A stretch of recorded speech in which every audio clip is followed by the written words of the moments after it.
WIIFTBP.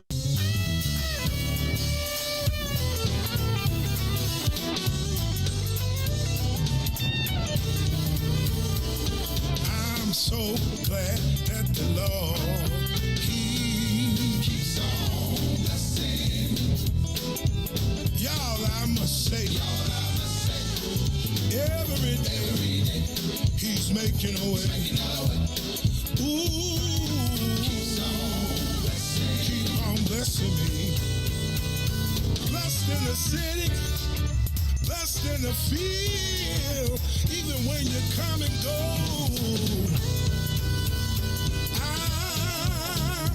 I'm so glad that the Lord keeps on blessing me. Y'all, I must say, in spite of, He just keeps on. Yeah, keep on blessing me. Oh, keep on blessing me, blessing me. blessing me. In spite of me, he keeps on blessing me, blessing me. I don't deserve it. He keeps on blessing me, blessing me. All the time, he keeps on blessing me, blessing me. Lord, we need you. Lord, we need you. Lord, we need you. Can't make it unless you. We need you to stop it. Come on and stop it. Do it every day, every hour. Come on and do it. Do it for us now. Somebody in a hospital, somebody down, don't feel too well, but bless us now. In the name of Jesus. Oh, please keep on blessing. That's what Grandmama said. Please. Oh, please. Yeah. Oh, please. Yeah. Keep on blessing. Keep on blessing me. While I'm driving the car. While I'm sweeping the floor. While I'm cooking dinner. Taking the kids to school. Walking down the street. Walking through the grocery store. Keep on blessing me. Anywhere that I stand. Anywhere that I stand. Keep on blessing me. In the name of Jesus. Thou son of David. Keep on blessing me. Have mercy, oh God. Please don't ever stop. Please don't ever stop. When I'm disobedient, please don't ever stop. When I go against your will, please don't ever stop. When I turn away side, please don't ever stop. Oh, please. Lord, please. Lord, please. Please don't ever stop. Please don't ever stop. Please don't ever stop. Not just for me, but don't stop. Don't stop blessing my family. Don't stop blessing my friends. Even bless my enemies. Oh, please. Yeah, please. You are listening to the most dangerous show in the morning. This is What's in It for the Black People Radio. Maze Jackson. Maze Jackson, the most vociferous advocate for black people in the world. For Ruthie Moore, for Todd Stroger, I am the host of the Maze Jackson Show, asking every single day, what's in it for the black people? And if you don't like it, you can still tell them Maze said, Mayor Lightfoot, man, we ain't accepting that. We ain't accepting that. Let's go. Yeah.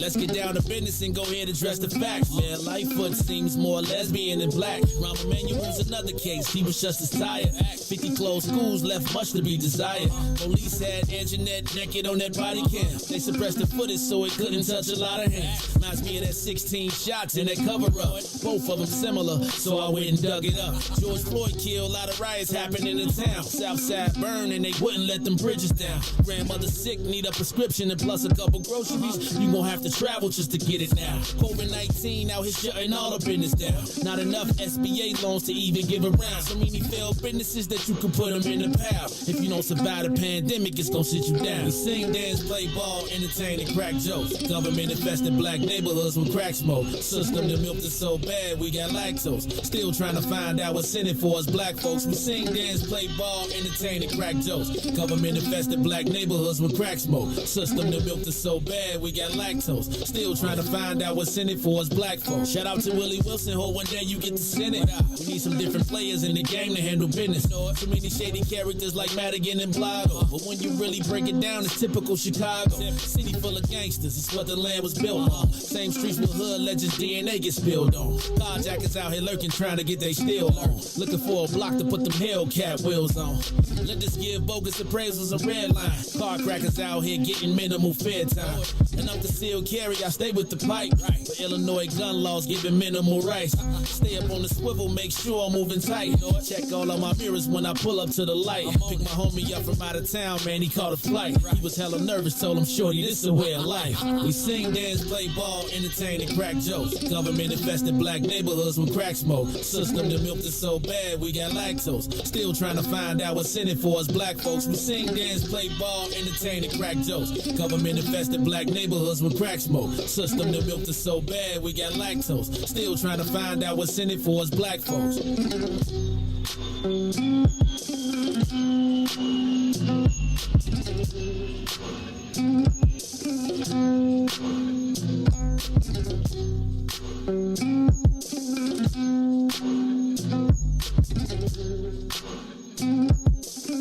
Wake up, Chicago! Wake up, world. This is the Maze Jackson Show on a Tuesday. Blowing up on a Tuesday in the club. I'm sure I got a song called that, Riis. In the Tuesday on the club. In the Tuesday. It'd be like, in the Tuesday. I remember I used to like that song.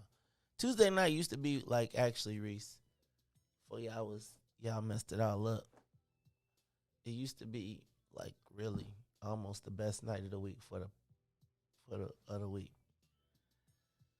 Oh, Riis. Tuesday nights at Buzz. Oh, look at you, world famous already. Uh-oh. That sound like some stars. That sound like somebody sent some stars. Uh-oh.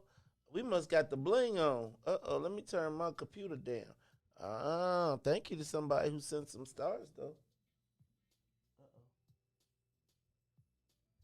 Yeah, that's what that was. All right, y'all, it's the Maze Jackson Show. Yeah, Riis is blowing up on a Tuesday.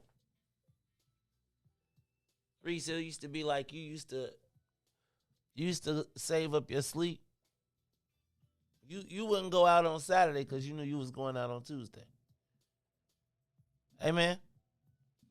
Tuesday night, man, I think for at least a 3-year run in Chicago, maybe 5 years. Wednesday at work was just Wednesday at work. They should have started the weekend on. The weekend should have been Tuesday and Wednesday, cause you was out on Tuesday and you didn't do nothing on Wednesday, no matter where you worked at. And how they got that many? I mean, man, Riis, it would be like Allen Iverson in the club on a Tuesday, Will Smith in a club on a Tuesday. I mean, it was like every celebrity that came to Chicago was in the Buzz on Tuesdays. Man, I think that was, what was that? CK1 marketing. I think it was Corey Bradford, Chris Stinson, and Mike Irvin. Them brothers still doing it, though. You know what I'm saying? It's like Mike Irvin is not a coach over at Kenwood. The dude that, of the world famous Irvin family. Corey got the you dig, Doc's cracking. Kept that living and going, and then they both coaches. Well, they coach and assistant coach. Man, but on a Tuesday, this made me think about Tuesday, man. Sorry, it's just a flashback. I can't tell you how many times, though, on a Tuesday, everybody was on the floor looking for the diamonds that broke off my chain. Because I used to have the Maze Jack chain, and it used to be spelled out. And so it was wide. And so, when I begin my kick it on, it'd be slinging and swinging, and inevitably it would hook on something, and it'd break. And I had to change it up to the Gorilla Riis because it broke too many times, and it was like, I swear to God, somebody swept up a lot of diamonds, because it would be like every time it broke, it would break in the same space, and you lose like the same 5. I was trying to keep it, so the whole point of wearing it to the club was so that the light would hit it, and it'd be like, so you couldn't get because it'd be like the light would hit it, and it'd be, what you got going on right there? You know how Jay-Z be like, well, hold up, homie, those ain't Rolex diamonds, what the you done to that? Riis, you missed it when you used to stun at the club. They found some pictures the other day, Tennille, I think, might have put them up. Like, man, bro, we used to go to the club with an entourage. I used to have like 20 women in cut-up T-shirts that said Maze Jack. It was like I had a whole pom-pom squad. And then I had goons with me, too. It was crazy. I mean, we used to go to the Riis on a Tuesday, 5 trucks deep. 5 trucks. Pull them all mine. Let's go. And when we had the mobile, you should have seen, Riis, you should have seen us on the Tuesday when we had the motorhome. Because when we pulled up to the motorhome, we had the motorhome and pulled up to the club on the Tuesday. And 20 mugs get off. It was like a tour bus on a Tuesday. Man, Riis. And then came the old chop 'em up, kill 'em up, credit cracker,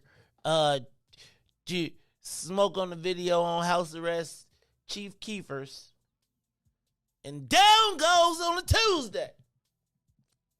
Then it was like you was hiding on, man, I remember like on a Tuesday, that's like when all the basketball, man, that's like you, I don't know, do you remember when like the basketball, when Muggs was getting robbed coming out like you would see it happening. You would, cause bro, like the ball players would come and it would be like such an obvious, and this was during the, like when the ball players like would come to the club and they would stunt so hard, and it was like during the Iverson era. So everybody was just ice. And you'll be like, the next morning you're reading the paper. You'll be like, and tied up in his house in the basement, caught up I was like, I just saw them last night. You'd be like, oh yeah. Man, they like might be scamming them, man. You don't know, certain girls be going to the club just so you can, take them home, and then they rob you. You better watch out for that. You ain't know that? Nah, man. Yeah. Like Riis, I wasn't never taking nobody home.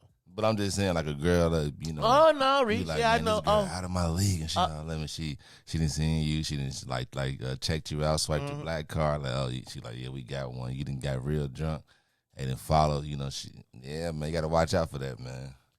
See, man. Wasn't like that on a Tuesday. It was the fellas getting robbed by the fellas. Wasn't even hardly no setups. The setups was when you was getting ready to get whacked. Like you was gonna die. Then that's when y'all, like when y'all got to Instagram, Insta life. When we went from being on TV, from not wanting to be on camera to being on camera.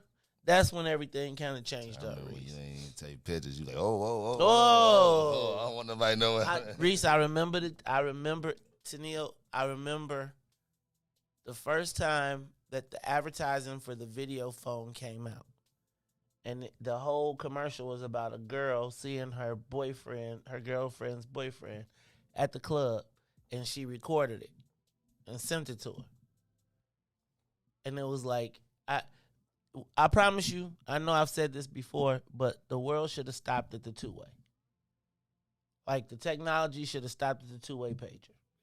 If we could have just advanced the time port, right? But nah, y'all wanted to make the iPhone. Then y'all wanted to make, I don't know what that other thing is they be using to me on them guys. It was a sidekick. Man, I didn't like the sidekick. I thought the sidekick was like for babies. That was like for kids and girls. You either had a sidekick or a blueberry. See, I had a blueberry. I got the blueberry, but then, and actually I liked the blueberry the best because it had the buttons, right? Like that's what, the thing I feel like I don't like the iPhone, the one thing I don't like about the iPhone is the flat screen. Like I feel like I love to feel the click. Not hear the click, but feel the click. But man, the blueberry, man, please. We had every phone. Let me tell you, if it was one thing me and my sister did, poor or not, we was getting us a new phone. Like, we was getting a new phone. I hated the sidekick. Oh, I hated the sidekick. Did y'all know I sold Carrie her sidekick at the club? We had a contract with T-Mobile. And so we had the first, I think it was the Sidekick 2s. And I had the first ones at the club. It was actually, once again, Corey Bradford and them was having a party, but it was at Joe's on Weed Street. And I think it was like a Sean Marion party. and it was and maybe like Thanksgiving or something. But anyway, we was selling those too. Man, I'm telling you, the time port, that's it. Man, I don't even need all the pictures, no video, just the time port. The time port was the ultimate. You ain't waiting, no line, no wait. Because everybody who had a time port wanted to check it in the club. Right? So you could be like, I'm outside, and they couldn't play like they didn't know you was out there. But then it'd be like, we used to pull up Riis, and it'd be like 6 a.m. in the club, right? And we was Rockefeller, and we used to pull up with like 5 rap trucks, Riis. They'd be like, is that the Jay-Z truck? Look. Man, Joe. Whew. Oh, the good old days. On a Tuesday. All right. I know y'all like, where did that go? This was an urban Black History Month. Can I just tell y'all who is the inventor of these urban ghetto Black History moments? Like the one with this is such and such. He is the first Black child to have an electric bill put in his name. What? Yeah, I got that one. I got a lot of them. Yeah, That's first terrible. child to actually can you play games on your phone? I used to do that. I like for like 1 year. I posted like I would like James Williams, the first dude to ever escape child support for all 18 years. It's just a little joke one. I don't know, but it be funny though, man. It be funny. And then I'm gonna tell you, this is the problem, right? We ain't got enough real Black History Month facts, and the next thing you know, these little kids gonna be running around here talking about James Williams, the first, right? Do y'all see how this is a slippery slope? We do, but sometimes you just want to laugh. I understand. I really do understand. You are so right. You are so right. I don't want to tell you that you are so right, but sometimes, you just need a laugh. That's it. I really do understand, because now you like, see, look, y'all playing with Black history. Now tell me a real fact, huh? Now tell me a real one now, right, huh? You don't know one now, but you know all the other ones, that's a joke, huh? Little Jimmy got the little first bill put in his name, huh? You know all them on your book, but I ain't see you post now one real. I got you, but sometimes. Can't take it serious, huh? I do. I swear to God. I ain't even lie, Riis. Because it'd be like, if I tell a joke sometimes, like, if, like, say I be around, like, the Black people, right? And I, like, laugh or, like, find something funny, it'd be like, damn, man, can I just laugh? Is it okay? The problem is, though, and I'm just going to say, it is more of those on social media and on the places that the kids see. Like, they don't got Know Your Heritage no more. Did you know I was the creative consultant for Know Your Heritage and got them a DJ? No, I didn't know that. No, really. Like, when Know Your Heritage was getting played out and they was going to take it off TV, Don Jackson came to me. And actually, DJ Opski, who is now the Cat Williams tour DJ, I got him the job. And even after they let me go as creative director, he still got to keep it for all them years. But yeah, man, I gave him like a DJ, made him wear jerseys, the whole thing, switched it up. And it's like, man, Joe, Riis. You should be getting all the Cat Williams shows, man. You should be decent, man. I do. Yeah, you good. It's just that last one was like long. Yeah. Like the people was like, we're leaving now. It was like, peace out. I don't know. It was like, I don't know how to explain it. All right, Riis, it's the Mace Jackson Show. I'm your host, Mace Jackson. Got my man DJ Riis the Ruler. Riis, how you feeling today, man? You know, I'm blessed by the best. You already know the rest. Feeling pretty good, though, man. I woke up, feeling a little energetic. Like, you know how you wake up and you like, you know what, I'm actually ready for the day. Like, you know how I'd be like, but it be them days where you, like, you know what, come on Tuesday, how you doing today? So I'm real good today, man. So I'm going to tell you, man, maximize your opportunities. Doors open every day. And I'm just going to tell you, there's a lot of stuff in this world that's moving around. So that's a good way to be today, man. Is that Brother Frank back on the scene? Brother Frank, man, we thought we lost you, man. I'm glad to see you back. I see you in the chat. Now you're going to have to go ahead and call. You know what I'm saying? We make you President Emeritus. You know what I'm saying? We still love you, Brother Frank. It's good to see you on the chat, man. All right, y'all, it's the Mace Jackson Show. I got my man DJ Riis the Ruler. I'm your host, Mace Jackson. Ain't no Ruthie today, so Riis, let's get this soul plane up. to 60,000 feet. Now, Riis, Ruthie did you again. Could have been Ruthie and Riis today. I got Riis. You got two more. You got today and next week. That's not the same Frank. I thought that was the same Frank. Anyway, yeah, man. Riis, I gotta cut out of here at 8:30. Is that 6 a.m. in the club? Yeah, don't get us banned, dog. Don't get us banned. That's the instrumental. Okay, I'm just saying. Let me turn over to the thing because they'll be like, and you know your boy Hove will be quick on you. So I ain't tripping, but that's see, Riis. That's what that. You ain't even catch. I played the going up on the Tuesday before this. I could because I was talking too loud. That's what's this.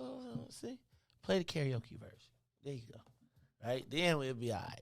Speaking of karaoke, man, I'm ready to get my karaoke on. How long? How long y'all think before we can have karaoke? All depends, man. You can have karaoke right now. I mean, you gotta have your vax test. That's all you do. You just gotta have it. It all depends, like on your events. Just be vaccinated or negative test in 48 hours. Like a lot of places I go to be like that. I feel like I'm feeling karaoke-ish. I'm feeling like I need to get some. And I need to, okay, so let me run through some of these headlines before we get to the break. First of all, yesterday, Jonathan Jackson announced that he is officially running for the 1st Congressional District. The 1st Congressional District. He made that announcement. He's going to be running in the space for Bobby Rush. I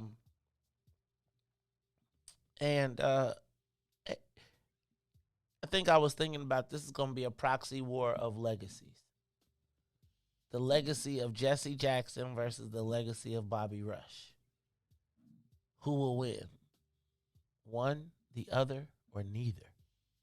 Right? Because think about this, y'all. Bobby Rush and Jesse Jackson were from the same era. Think about the Panthers and Operation Push. And they've been in, well, I'll tell y'all a story about that, the whole thing. It's the Mace Jackson Show. Plus, did you see Lightfoot blame the carjackings on remote learning? I don't know how I feel about that. We're going to talk about that a little bit later. I seen you smile, so just save it.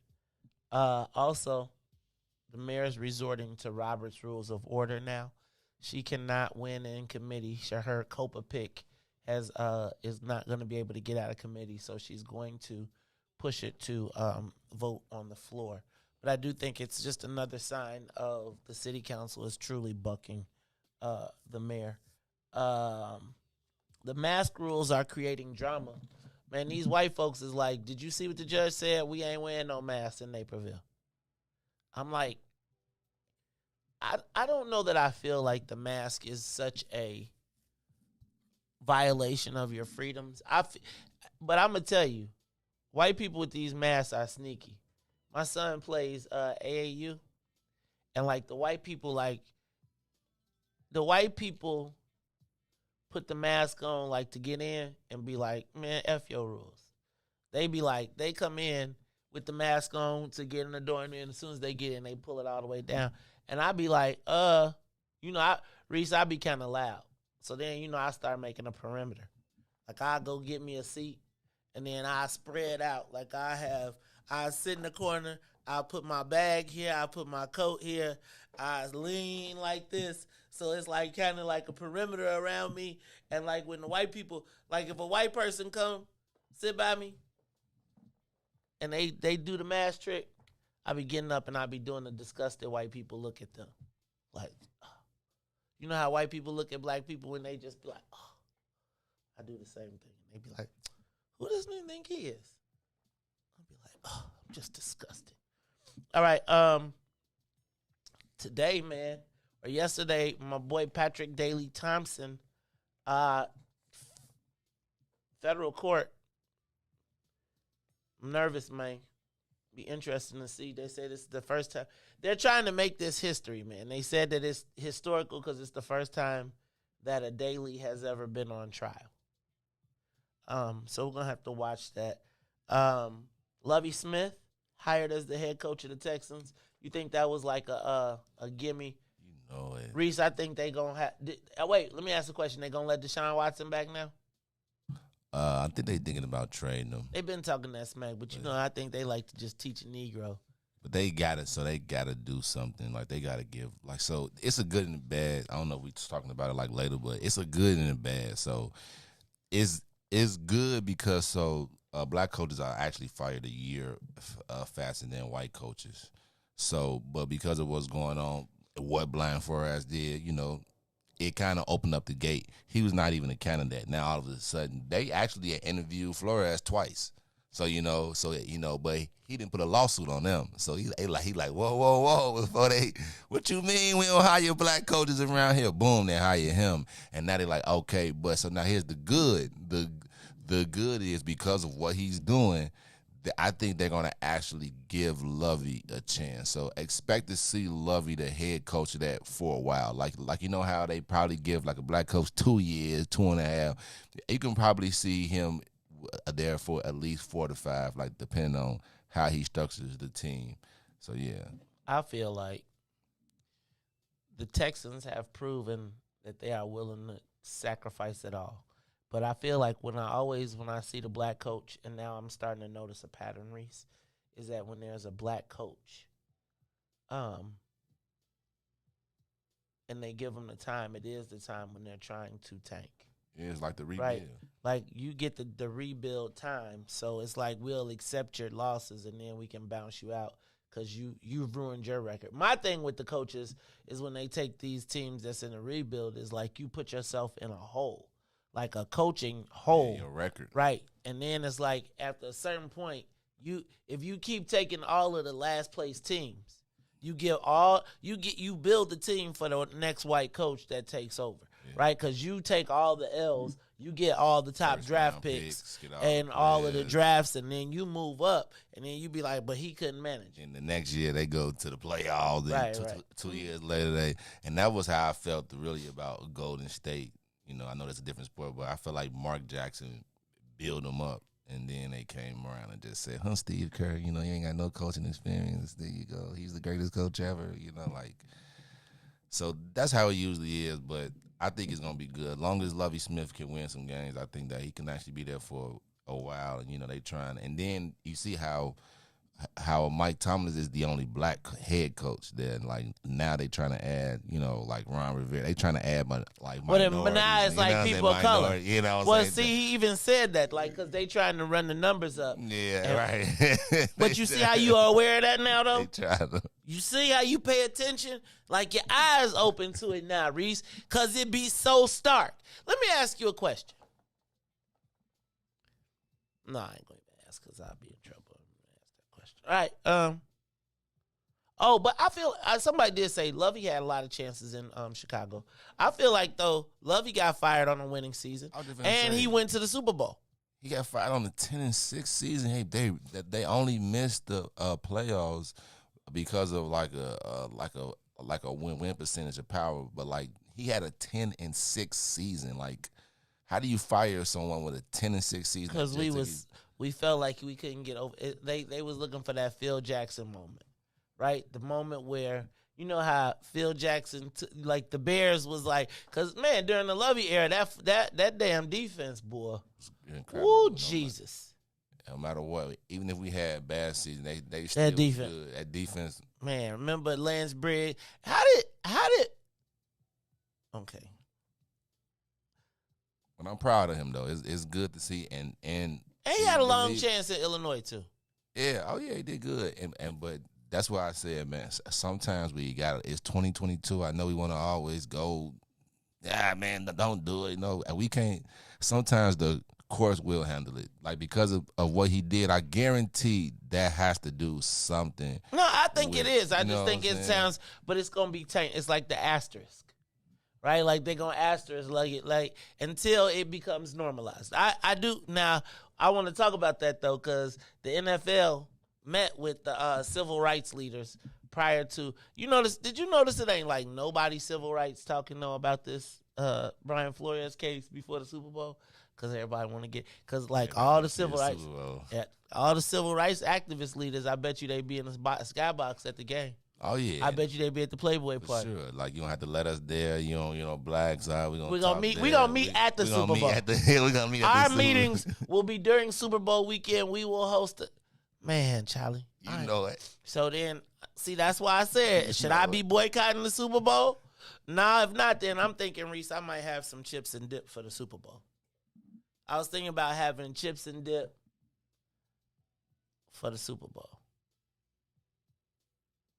But like I said, I'm good. I'm glad, and I hope that this opened up doors for other black coaches. And I can see, like I said, I think Flores is going to really, really make an imprint.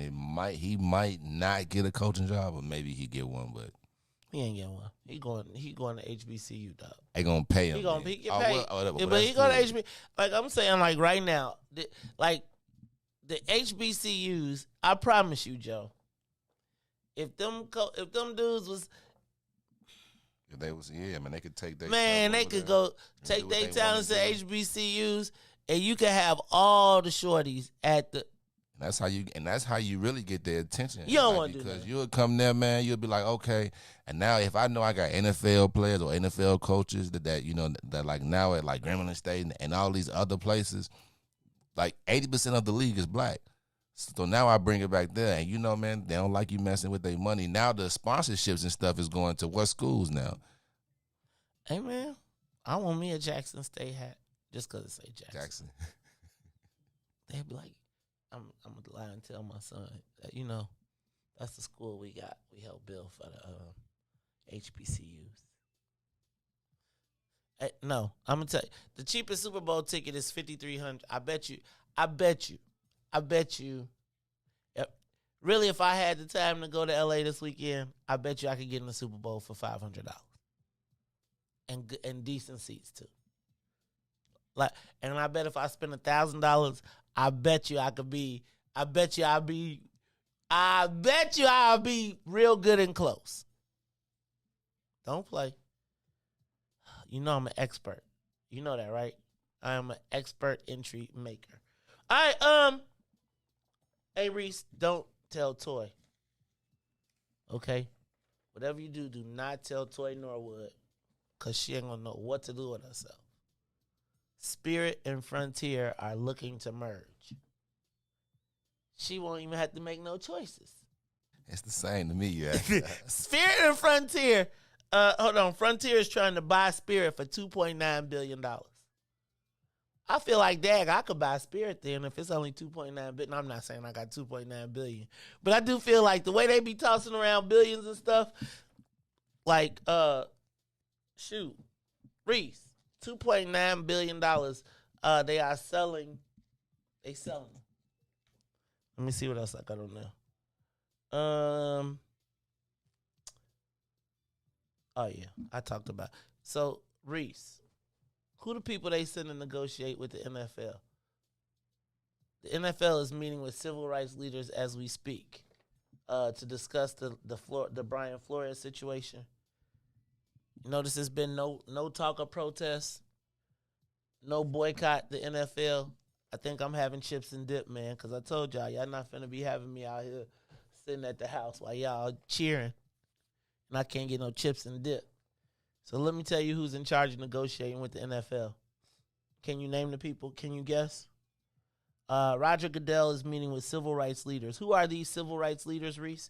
It is the NAACP, the National Action Network, the American Clergy Network. Okay, so here's the ones I've heard of before. I've heard of the NAACP, the National Action Network, and the Urban League. I ain't never heard of no damn American Clergy Network, no National Coalition for Black Civic Participation. You ever heard of that? Nah, that's because everybody was like, we need tickets.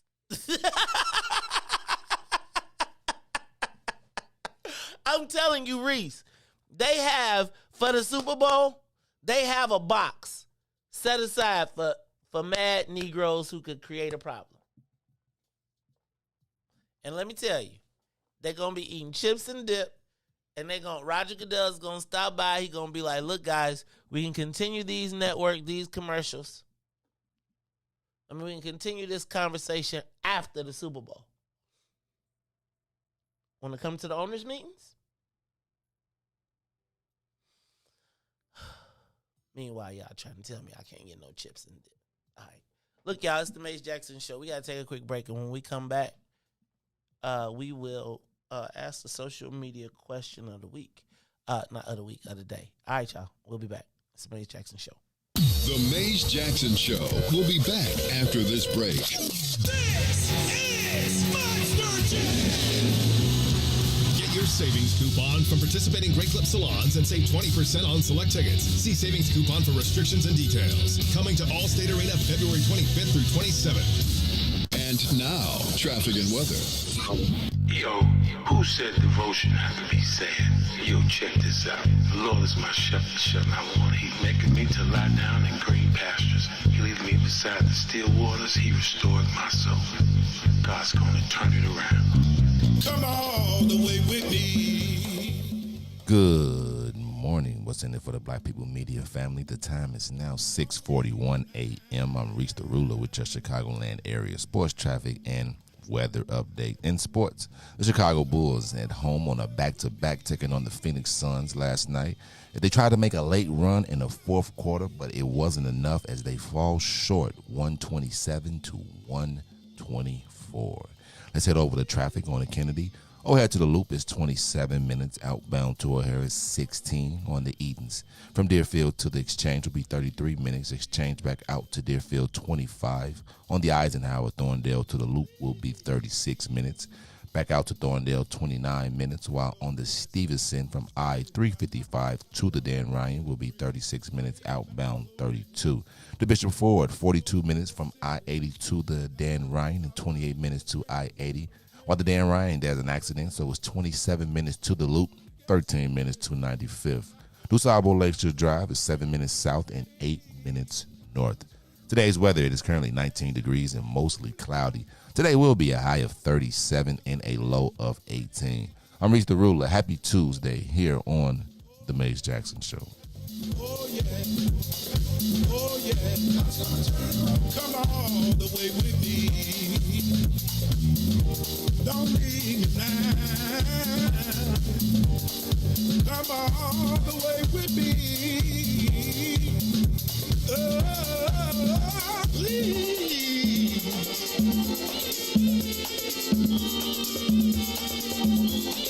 God's gonna turn around.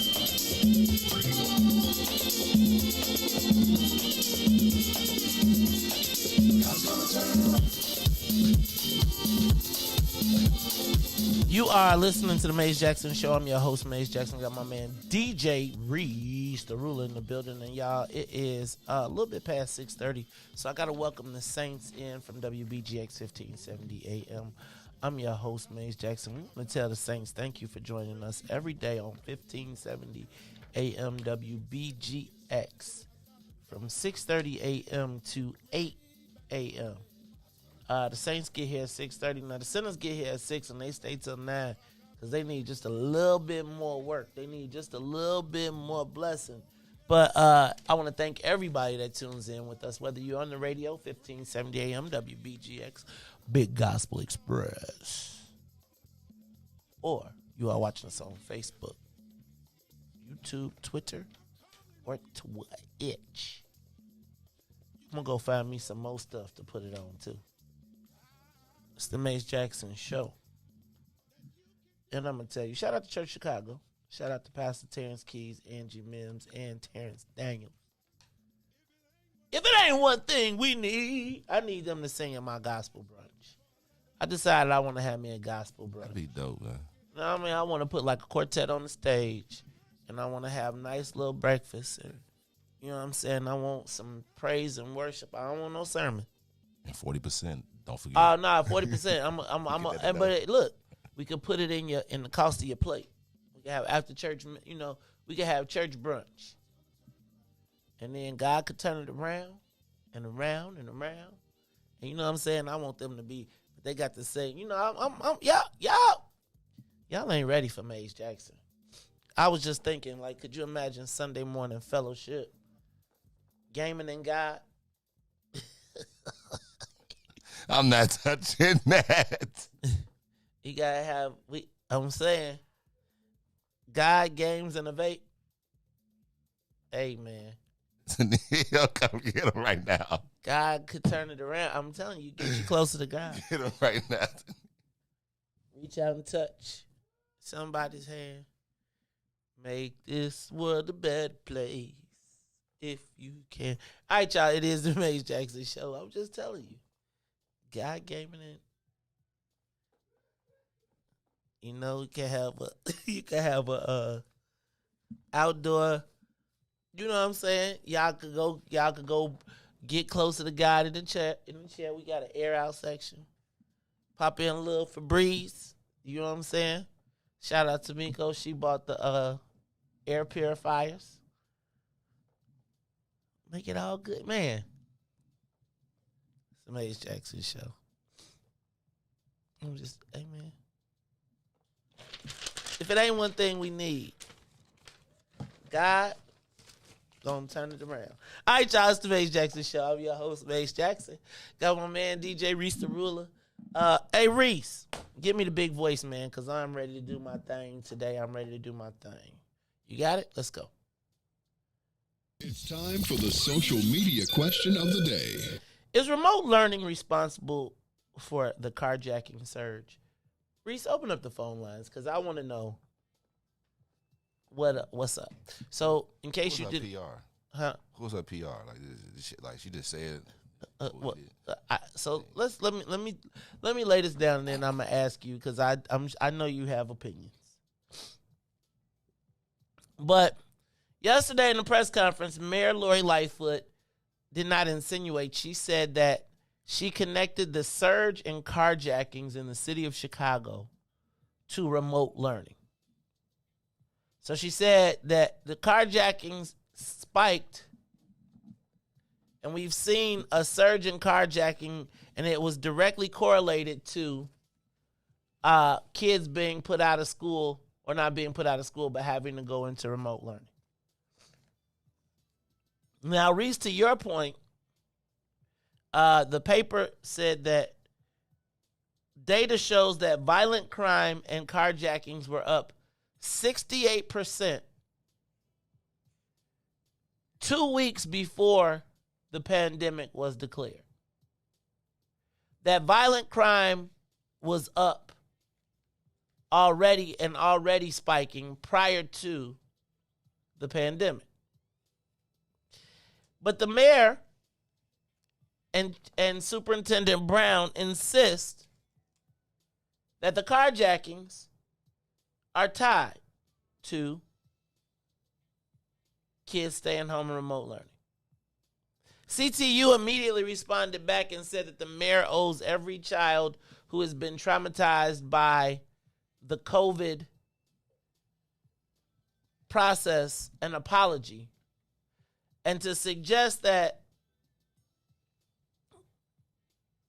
less fortunate children, because they were bored and not in school, is the reason for the carjacking. Now, carjackings were on the upswing. The mayor really has no answer. Riis, she cannot fire David Brown. You know why she can't? Because nobody will take the job knowing that she's a lame duck. Well, if you think she's a lame duck. But let me ask the social media question of the day one more time. And I need you all to give me a call because I want, is it possible that because the children are home, I mean, is it that the carjackings happening more in the daytime? I don't know. Give us a call, 872-259-7474, 872-259-7474. Is this a reality? Is this a possibility? Or is the mayor just grasping for straws because they really have no answers, and this looks like a great way to blame CTU? Riis, you said, who is her PR? What do you mean by that? What do you mean, who's her PR? And why would you say something like that?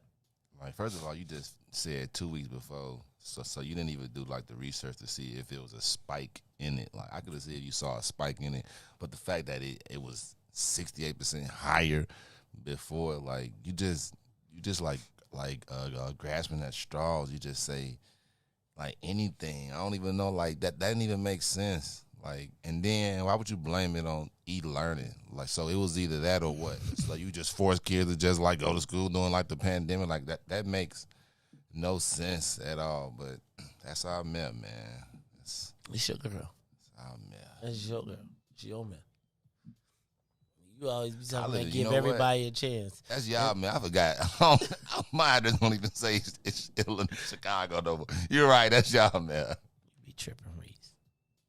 Give us a call, though. 872-259-7474. Do you believe that the carjackings are tied to remote learning? And what would possess the mayor to make that assumption or that presumption, knowing, again, that there are facts that don't align with that?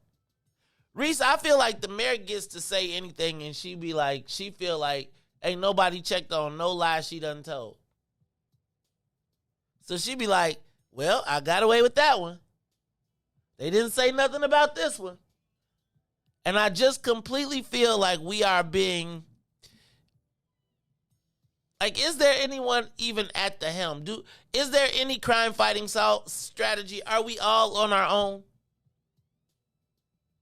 At this point, I mean, we see police retiring, they're leaving. Crime is rampant.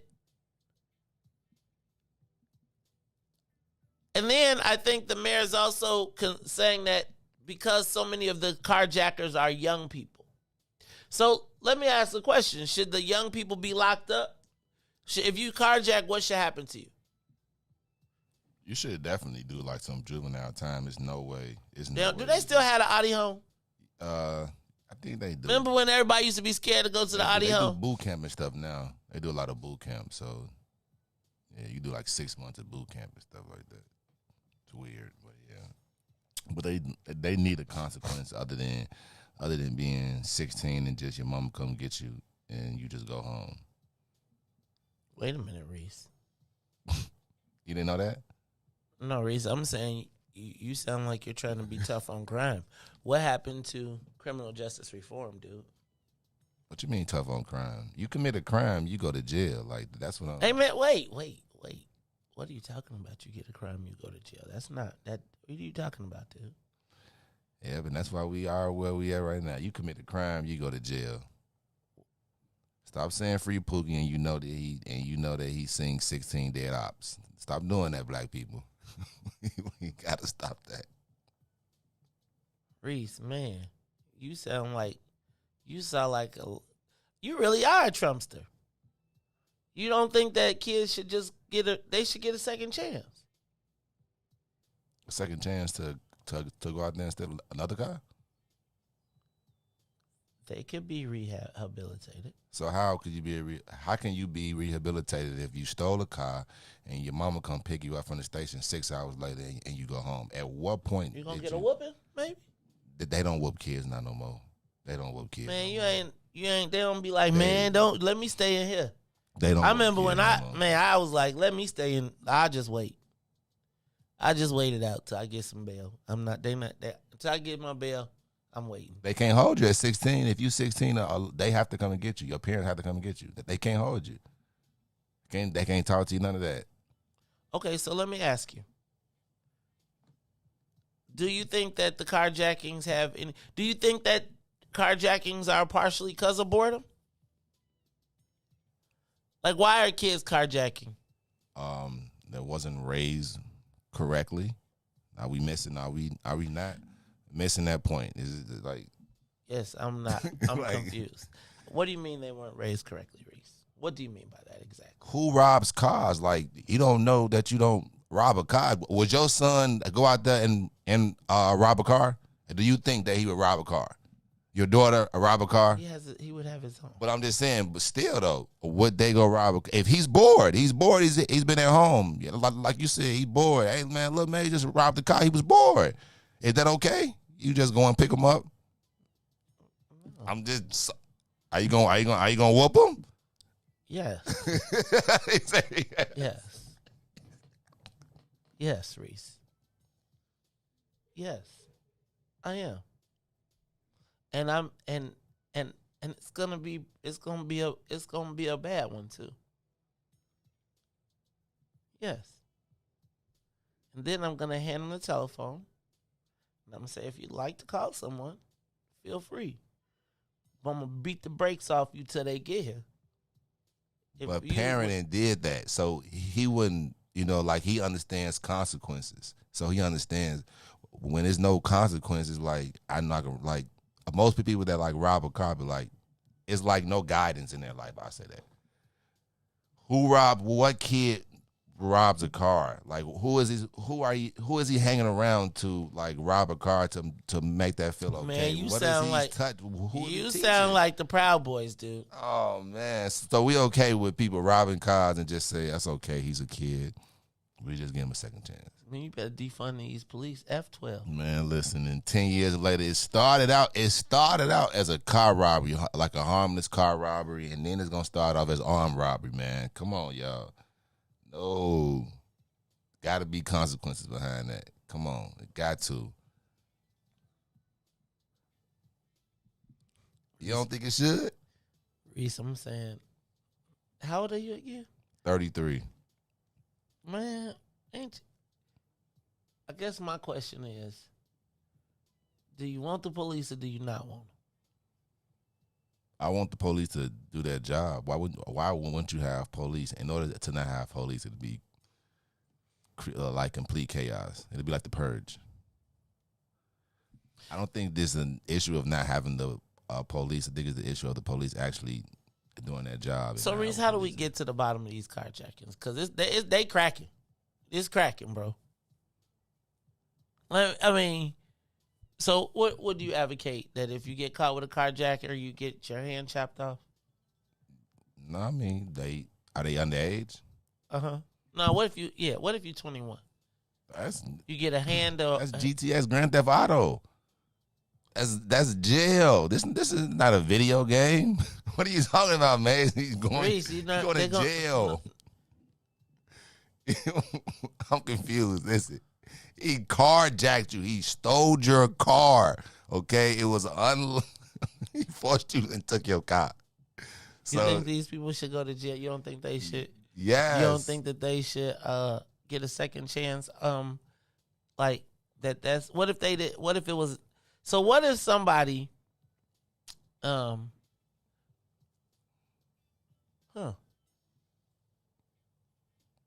telling you, man, the carjackings, I get away with this, man. Oh, man, I've been carjacking. I ain't never been caught. It's going to be something big, man. Somebody going to say, hey, man, let's rob a bank. He going to go for it. Like, So you think if you let the carjacker keep carjacking, they eventually going to rob a bank? I just think it's going to escalate. Like, what is that person path? If that person is known for, like, carjack, like, what is that person path? They could be redeemed. They could go to church. Jesus could save them. Okay. What do you think the penalty should be if you are caught unlawfully shooting a gun? Like, think about this guy that shot in the sky, or like what? Like, what are you shooting at? Somebody, whether you hit him or not. That's attempted murder. What is going on with you? That's jail. I'm trying to shoot somebody. In law, what if you didn't hit him? That's why it's attempted. And you might get unlawful discharge of a fire weapon. So that's another charge. These are like, you're literally saying laws that are put in place. He's unlawfully shooting a gun. That's a charge. Reese, you rolling with you rolling with 12, man? No, I'm not rolling with 12, but listen to how we sound, though, as a people, though. And then when we out here, and they out there shooting at McDonald's, and we lose a little girl, who we gonna ride with then? And now we crying for the criminals now because we didn't stop the carjacker. You know what I'm saying? Now we crying now because that's the same person that carjacked is the same person that's shooting bullets at McDonald's. We could have stopped it at the carjacking, but we just took little Johnny home. Don't you do that no more. And that was it. Come on, man. We got to see the bigger picture here, y'all. I ain't riding with 12, but I am riding with the right thing to do. This thing is kind of, this is interesting, man. I feel like, so do you think that, do you think that people should be released if they get caught doing a crime, or should they wait in jail? Or not caught, but I mean, get your bond. Huh? I think that you should always get a bond. Like. But what if you can't afford the bond? Well, I think you should be released on like an ankle monitor because of, according to like the court of law, you are innocent until proven guilty. I think jail is for guilty people. So if I haven't had a trial or anything, or I should be released. You know, if I'm on trial and you feel like you got to watch me, then you can ankle monitor me. But I feel like my freedom, I should still be able to free. Well, Riis, what if you haven't been convicted for your 15th carjacking? But I got you. I'll be letting you to 15. Oh. See, that's what I'm saying. Like a lot of times, you get catch and release, and then you get out. It's the Mace Jackson Show. I'm just asking you, man. Is remote learning responsible for these carjackings? And Riis, you trying to say that it's parenting? You sound like Rahm Emanuel when he said, "Who raised you?" It's the Mace Jackson Show. Dang, man, Riis Emanuel. Oh Lord, y'all, Riis Trump Emanuel. Lord have mercy. If my son robbed the car, to me as a parent, I would feel like I failed. So that's just my opinion. I would feel like at what point in my life and did I miss the step to tell them that I got my son thinking that it's okay to like go out there and rob people's cars, to put himself in danger. Like you never know who got a gun, or like you never know. So like at what point did I fail in my life that he thinks that it's okay? So as a parent, that's how I would feel. So I do think it's like, like a little, it has to be some type of blame on the parent. Some type of, come on, man. Dang, Riis, it seemed like you blaming black people for crime. Nah. You trying to, you really, that's why, see, Riis, Riis, we gonna see Riis on the next TV commercial. You know, I was growing up in Chicago and these kids, look, I see you in the Richard Irvin story. Growing up in Chicago was tough. I remember on the West. Look at you. I see you in the Richard Irvin commercial, and I too had a slave. It's the Mace Jackson Show. Let's go to the live line. Caller, you on the Mace Jackson Show. Let me answer my question. Is remote learning responsible for carjacking, Serge? Byron.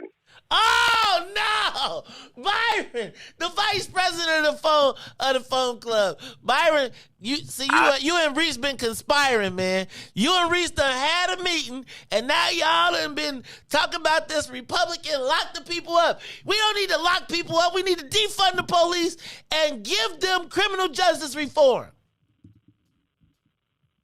Maze, back in the old days, they used to whip the kids in school. Why was that? Because the slave master told them, because that was terrible habits learned by the slave master.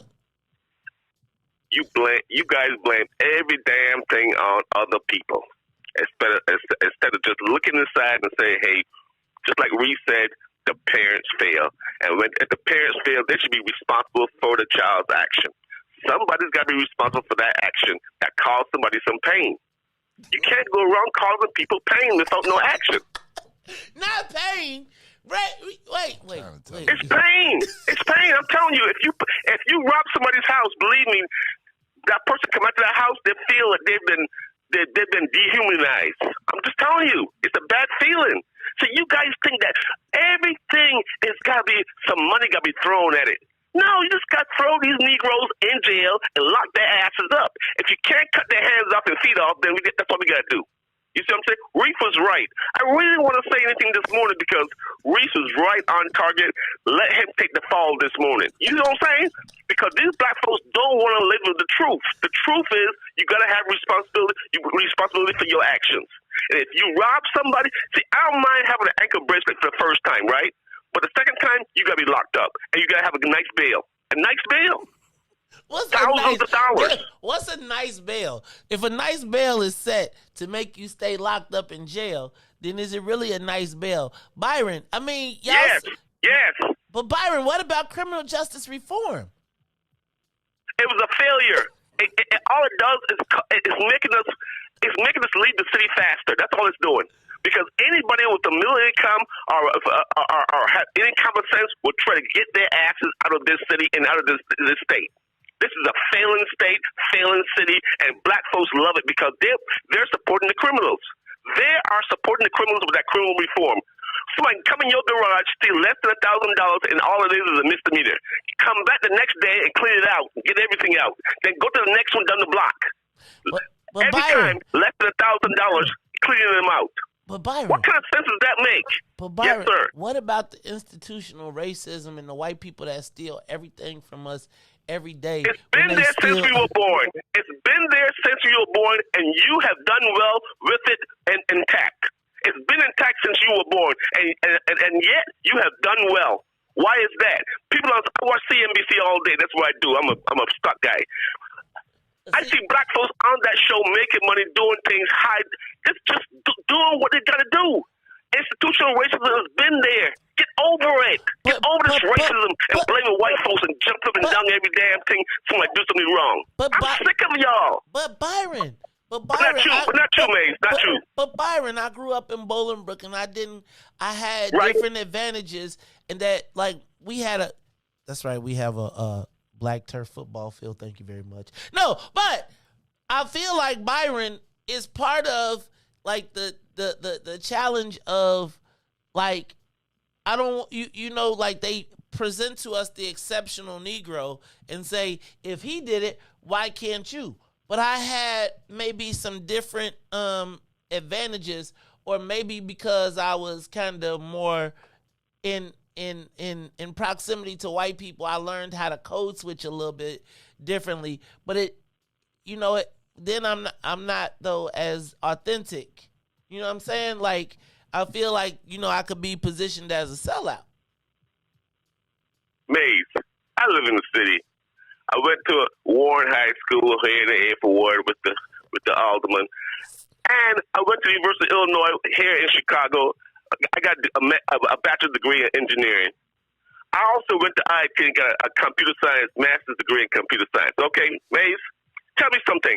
I rode the damn train, got stopped by the police many times, and guess what? I didn't consult them. I didn't get shot at them because I asked their question. They kept moving. Right? What you Negroes, what some of your friends want to do is cause problems for yourself. Hit the police officer in the head, then run, and don't expect to get shot. Of course you're supposed to get shot. Because you're disrespecting the officer. Things happen with jump off when you do wrong. Just keep moving. Institutional racism has been here all along. When I was going to the University of Illinois, it was there too. But guess what? I prevail like you prevail. Keep your head down and keep going forward. Stop looking back and blaming everything else on somebody else. Keep moving forward. We got to keep moving forward. We are bowed down by some white guy do something to a black person, and we got all up in arms. But yet, we got 800 people who are murdered in the city of Chicago, most of them black. Nobody give a damn. Why is that? We do give a damn, Byron. Don't be saying we don't give a damn. No, you don't. Byron, yes, we do. Where's the alderman at? Where's the alderman? Where's the mayor? All the people who got their loved ones shot. I feel their pain. I want those kids, those people that shot those people, all in jail and locked up until their trial is done, and they can prove innocent or proven guilty. That's what I want. You can't get away with doing crime like that and ask us to stay in the city. I'm trying to get out of here, but I don't know if I'm going to make it. I love the city. I love the black folks. I'm still trying to get to have black folks cut their grass. Because these people, they don't realize that what you got to do is support each other, right? I work hard every summer, talk to my neighbors, tell them, get rid of these other folks, cut your grass, and get black folks to cut your grass. And after them doing that, they'll get black folks to do other things in your community. We got to circulate our dollar amongst ourselves. We got to help ourselves. That's my focus. And the educational system, we got to get rid of these unions for education. You went to good school, you send your kids to a good school. You will not send your kids to public schools that are failing our black kids. And that creates more crime because these people don't know what to do. They don't know right from wrong. Kids don't know right from wrong, man. You know it.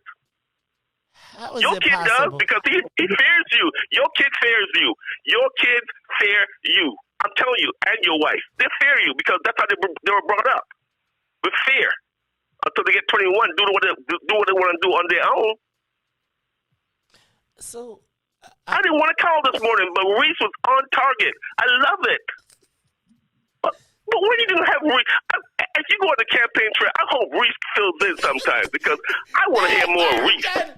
Byron trying to fire me from I want to hear more of Riis. Riis turned off his camera. See, Give him a chance, man. Give him a chance, I did. please. He got Give him a attitude. chance. I be giving Riis chances. Riis be getting attitudes. He turned No, off you his don't. camera. No, you Yes, don't. He turned off his own camera. Every morning I used to be like, Riis, turn on your camera. Then one day I said, and Riis got an attitude, and so you turned off your camera. You know what I'm saying? You know how your mom would be like, all right, well, you want to turn it off. Dang, how you trying to kick me Don't off be my scared, own man. show? Don't be scared. Don't be scared. I'm never Don't be scared. Riis.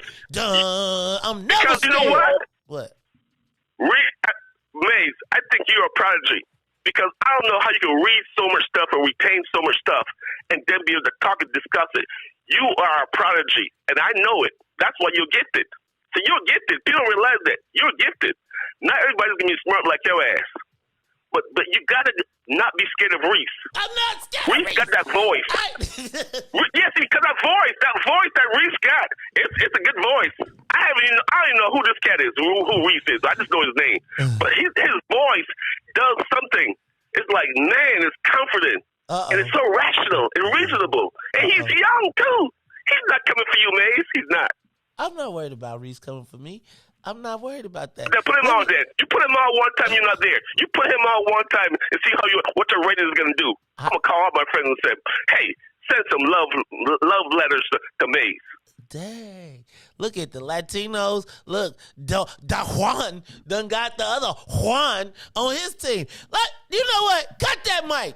Cut Byron. This is the Maze Jackson Show. Look, we got to go to damn commercial. We'll be back after these messages. I said it's the Maze Jackson Show. We'll be back. The Maze Jackson Show. We'll be back after this break. This is Fox 13. Get your savings coupon from participating Great Clip salons and save 20% on select tickets. See savings coupon for restrictions and details. Coming to Allstate Arena February 25th through 27th.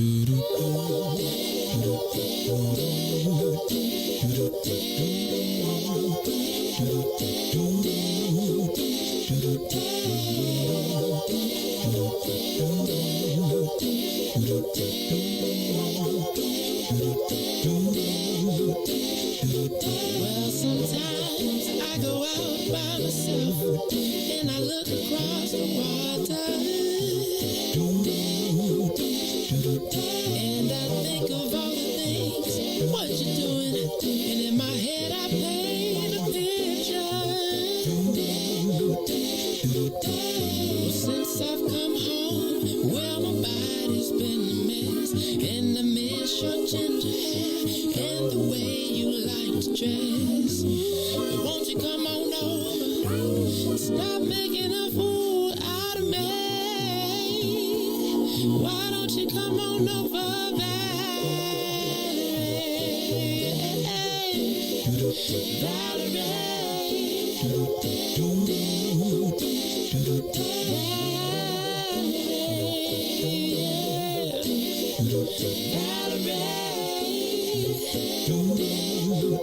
Did you have to go to jail? Put your house on up for sale. Did you get a good lawyer? I hope you didn't catch a tan. I hope you find the right man who'll fix it for you. And are you shopping anywhere? Change the color of your hair. Are you busy? And did you have to pay that fine that you've been dodging all the time? Are you still dizzy?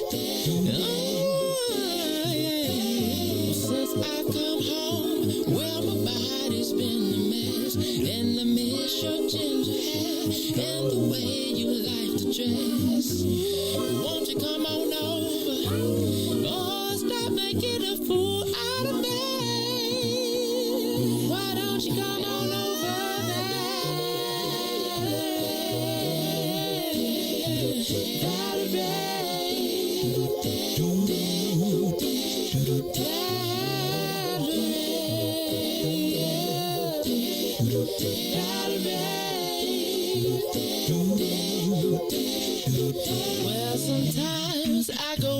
by myself, and I look across the water, and I think of all the things, what you're doing. In my head I paint a picture. Since I've come home, well, my body's been a mess, and I miss your ginger hair and the way you like to dress. Won't you come on over? Stop making a fool out of me. Why don't you come on over, babe?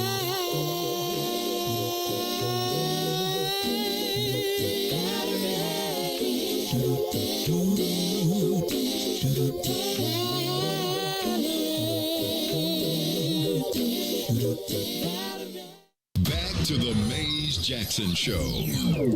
You are listening to the most dangerous show in the morning. This is What's in It for the Black People Radio. Maze Jackson. Maze Jackson, the most vociferous advocate for black people in the world.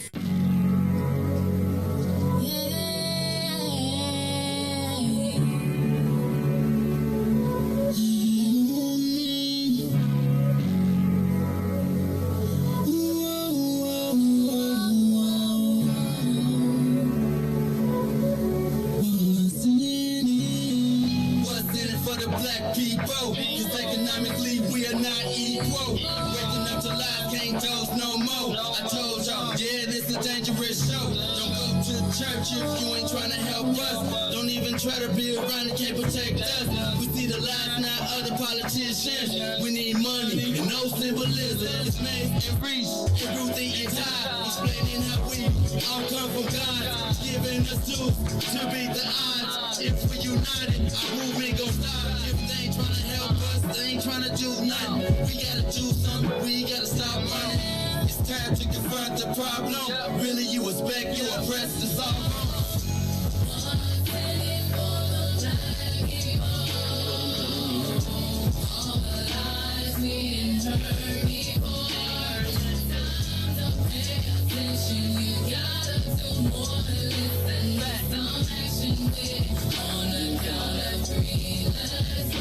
Wake up, Chicago! Oh, wake up, world. This is the Maze Jackson Show. I'm your host, Maze Jackson.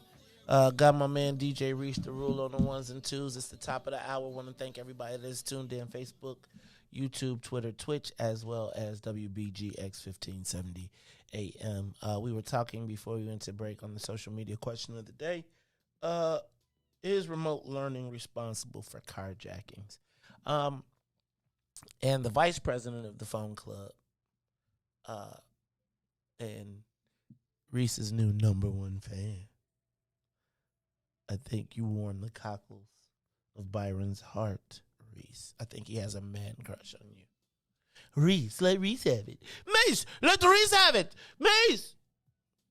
Man, I'm like, Dag, Byron, how you gonna call my show and be, dude, this ain't the Riis, the ruler show. No, I'm not true. Disagreeing now. Hey, man. That's enough. Oh, go ahead. Give him some more of that voice. Nah. Go ahead. His voice is so soothing. It's that voice, Maze. It just makes me. No, but I just know as black people, man, like we've been done so bad by the police that, you know, we be looking at other stuff, and I understand that the white man probably don't get the same crime. And that's what we really trying to fight for, just equal rights. But equal rights don't mean that when we know that we done bad, we got to turn another cheek. Because when it's something that happened to us, we don't want nobody to turn another cheek. We having vigilantes. We be asking, y'all, the streets quiet then because it's a code. But we want us to break that code when it hurt our loved ones. So, like, we got to pick and choose. Like, are we going to either be criminals or criminal reformed, as you said. So we want criminal justice reform. So can I tell y'all something? I mean, it's funny because I watched the Den and I watch you all respond. And I watch how we respond. I mean, I do go to community meetings, and I will tell you that there are quite a few of our elders who feel very closely to the way Byron, and I would tell you not even elders, I would tell you there's a lot of middle-class black people who own their homes and live in neighborhoods who quite frankly feel the same thing. And I don't know that it's a separation. It's that it's that continuation of that conversation yesterday of can you build or can we build as well as we can destroy? Right? And so oftentimes all of those carjackers are perceived as the people with hammers, and they're hammering and chipping away at our community, if that makes sense. And I think that there's I think Reddy uses the words break branches. And I think that somewhere in our space, because we don't have a disciplinary mechanism. Remember when I was asking you, like, what threat do black people have yesterday besides our bodies? And everybody talked about, and we justified it. But realistically, we don't have a threat, externally or internally. And so even when you talk about, like we were saying, the difference between warriors and soldiers, well, let's just say those warriors are doing what they want, but they're doing what they want in our community, in our space. And so I think everything doesn't fit neatly in a box. And I do think that, if the carjackings were like raids, like say all the carjackings, Riis, happened on the north side and, in the suburbs and all that, and it was safe to be in the neighborhood, I probably would think less of it. Do you know what I mean? But I feel like those happen in our neighborhood. And I don't think there's any police that do it. Let me not say I don't think there's any police that do it. There's the police misconduct and there's our own misconduct. And I think that the challenge we have is how do we manage the misconduct? And that was why I was saying yesterday we don't have a threat besides our physical bodies to do. So that's it. All right, any other calls on that? Nobody else? Stay through with that because I know y'all scared to talk about that. So I'm going to move on. Riis, I know I've talked about this before, but yesterday he made it official. Jonathan Jackson is officially running for the 1st Congressional District. He reminded everyone that the 1st Congressional District is really historical for the black community and nationally. It is the home of Oscar DePriest, who was the first black congressman after Reconstruction. Then went on to be the home of, it was Oscar DePriest.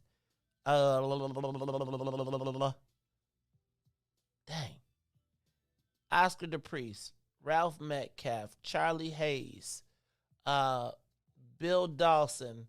No, not Bill Dawson. Harold Washington. All came from that congressional district. And Jonathan Jackson is positioning himself almost in the pantheon of black political history, or a continuation of black political history. He is selling merchandise that list some of those people along with himself as the continuation of the legacy. So the first thing I want to know is, one, and they are saying that his strength comes from Operation Push, and then the ability to have a national network to raise money. He is the son of Jesse Jackson, which I think is tremendous nationally. I don't know how it works locally. So I want to know what your thoughts are about Jonathan Jackson entering the race. Now, I thought it was an interesting juxtaposition, though, because if you think about it, Bobby Rush, this is really a battle of legacies. Jesse Jackson is putting his son in. Bobby Rush has selected his successor and you have two civil rights icons, as well as political icons, right? Jesse Jackson ran for president. Every president, everybody that checks in with Jesse Jackson. And so my question becomes, whose legacy is stronger? Then you got Bobby Rush, who made his claim to fame as the Minister of Defense for the Black Panther Party, then became a city of Chicago alderman, and then became a member of Congress. He is leaving after 30 years in office, and he wants to appoint Karen Norrington Reeves as his successor. Now, ordinarily, we would expect to see Bobby Rush and Jesse Jackson kind of in the same space, going in the same direction, but they're choosing different horses in the race. Now, Jonathan Jackson also has, and I'm going to report because the paper reported it too, his family was there for his announcement at the Amalgamated Transit Union. I think it was Amalgamated 130. But anyway, he was at ATU, which is the Black Transportation Union. And Jonathan Jackson has also gotten as his campaign manager Clem Balanoff. You all know who Clem Balanoff is. Clem Balanoff is the person that is responsible for SEIU for the last 20 years. He was the head of it until, congratulations to Greg Kelly, who is now the head of SEIU statewide. But Clem Balanoff is also the person responsible for Chuy Garcia. The back end political end of Chuy Garcia, and the person that ran his campaign when he ran for mayor of the city of Chicago. The Balanoffs are, you may remember Tom Balanoff from the president. You may remember Tom Balanoff as the broker of SEIU that was in the Obama scandal for Rod Blagojevich because they were trying to broker the deal. So let me just say that Jonathan Jackson enters the game with a little stick. Not a little stick, with some stick. I think Jesse Jackson allows him to tap into the Chicago Old Money Network, if that still exists. And then you got Bobby Rush with Karen Norrington Reeves. Hold on. And I'm just curious. Do you think, what are your thoughts about Jonathan Jackson carrying on the legacy in Washington, D.C.? Or do you think, now, there's also, he had a brother who was a congressman too, Jesse Jackson Jr. in the second.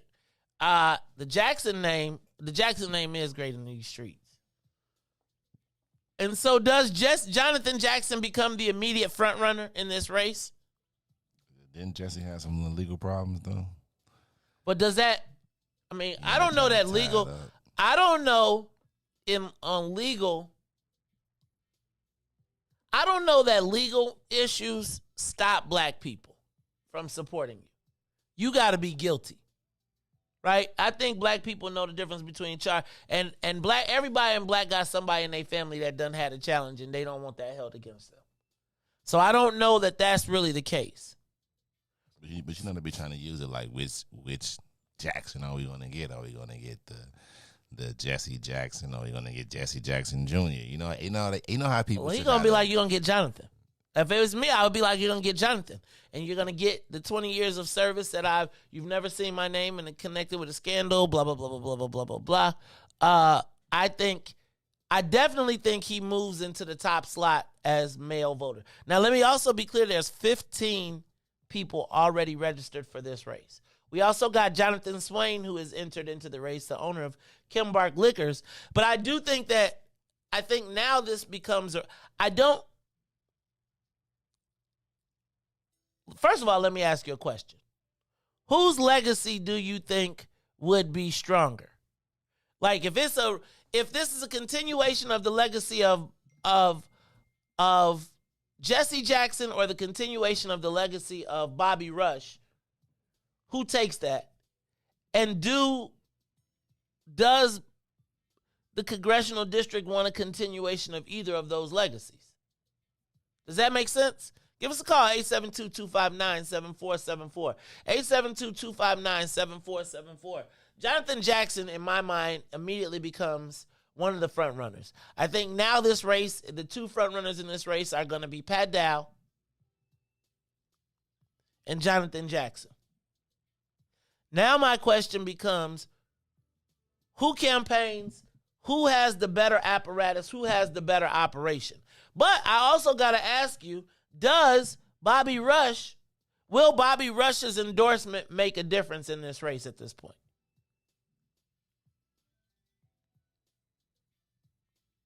I mean, I think Jackson is always a great name. So now the question becomes is like, and I think we got to look at the senior vote. Like, so let me be clear. I think Jonathan Jackson is a well-spoken, articulate, and I hate to say articulate, but I mean, I think of him all the time as Professor Jackson, and I think about, have you ever had a conversation with Jonathan Jackson? I mean, the man can really hold himself, and I think the job in Congress is not as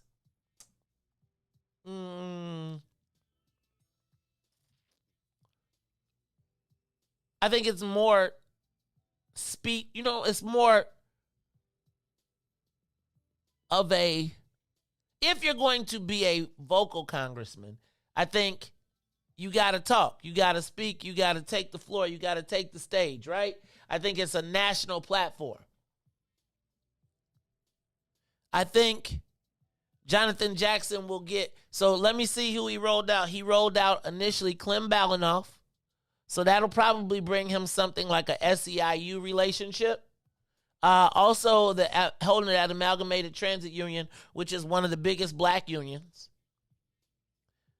Then you got his national fundraising prowess, right? Do you think like Reverend Al and all of those people can help him raise national money? Right? He should be in them negotiations with the NFL. If I was him, I'd get pushing that right now. And then I got to ask you, you also see he has the backing of people like Congressman Maxine Waters. So I got to ask you, do you think Jonathan Jackson now becomes the immediate candidate for Congress? Does that push Pat Dow back? What is going to happen? And let me ask you another question. Will Bobby Rush's endorsement matter in this?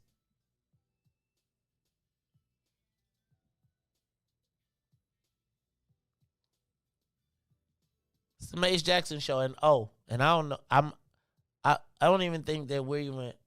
Are they still even talking about Jamal Cole? But there's also the whole image, the whole thing about getting the signatures. Look, y'all, this is a Mace Jackson. This is the Mace Jackson Show. We're gonna take a quick break. We're gonna come back. Give us a call, 872-259-7474. Is Jonathan Jackson now the front runner? Pat Dow said, you want a workhorse, not a show horse. It's going to get testy real quick. 15 people in the race. We'll talk about it more when we come back. It's the Mace Jackson Show. The Mace Jackson Show will be back after this break. This is Get your savings coupon from participating Great Clip salons and save 20% on select tickets. See savings coupon for restrictions and details. Coming to Allstate Arena February 25th through 27th. And now, traffic and weather.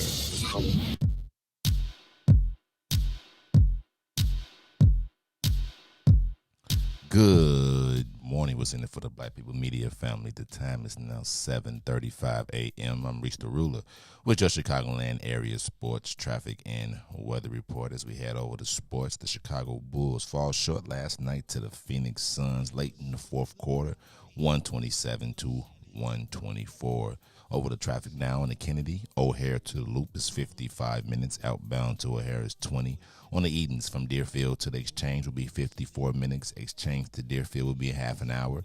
As on the Eisenhower, Thorndale to the Loop is an hour and 4 minutes. Back out to Thorndale will be 36.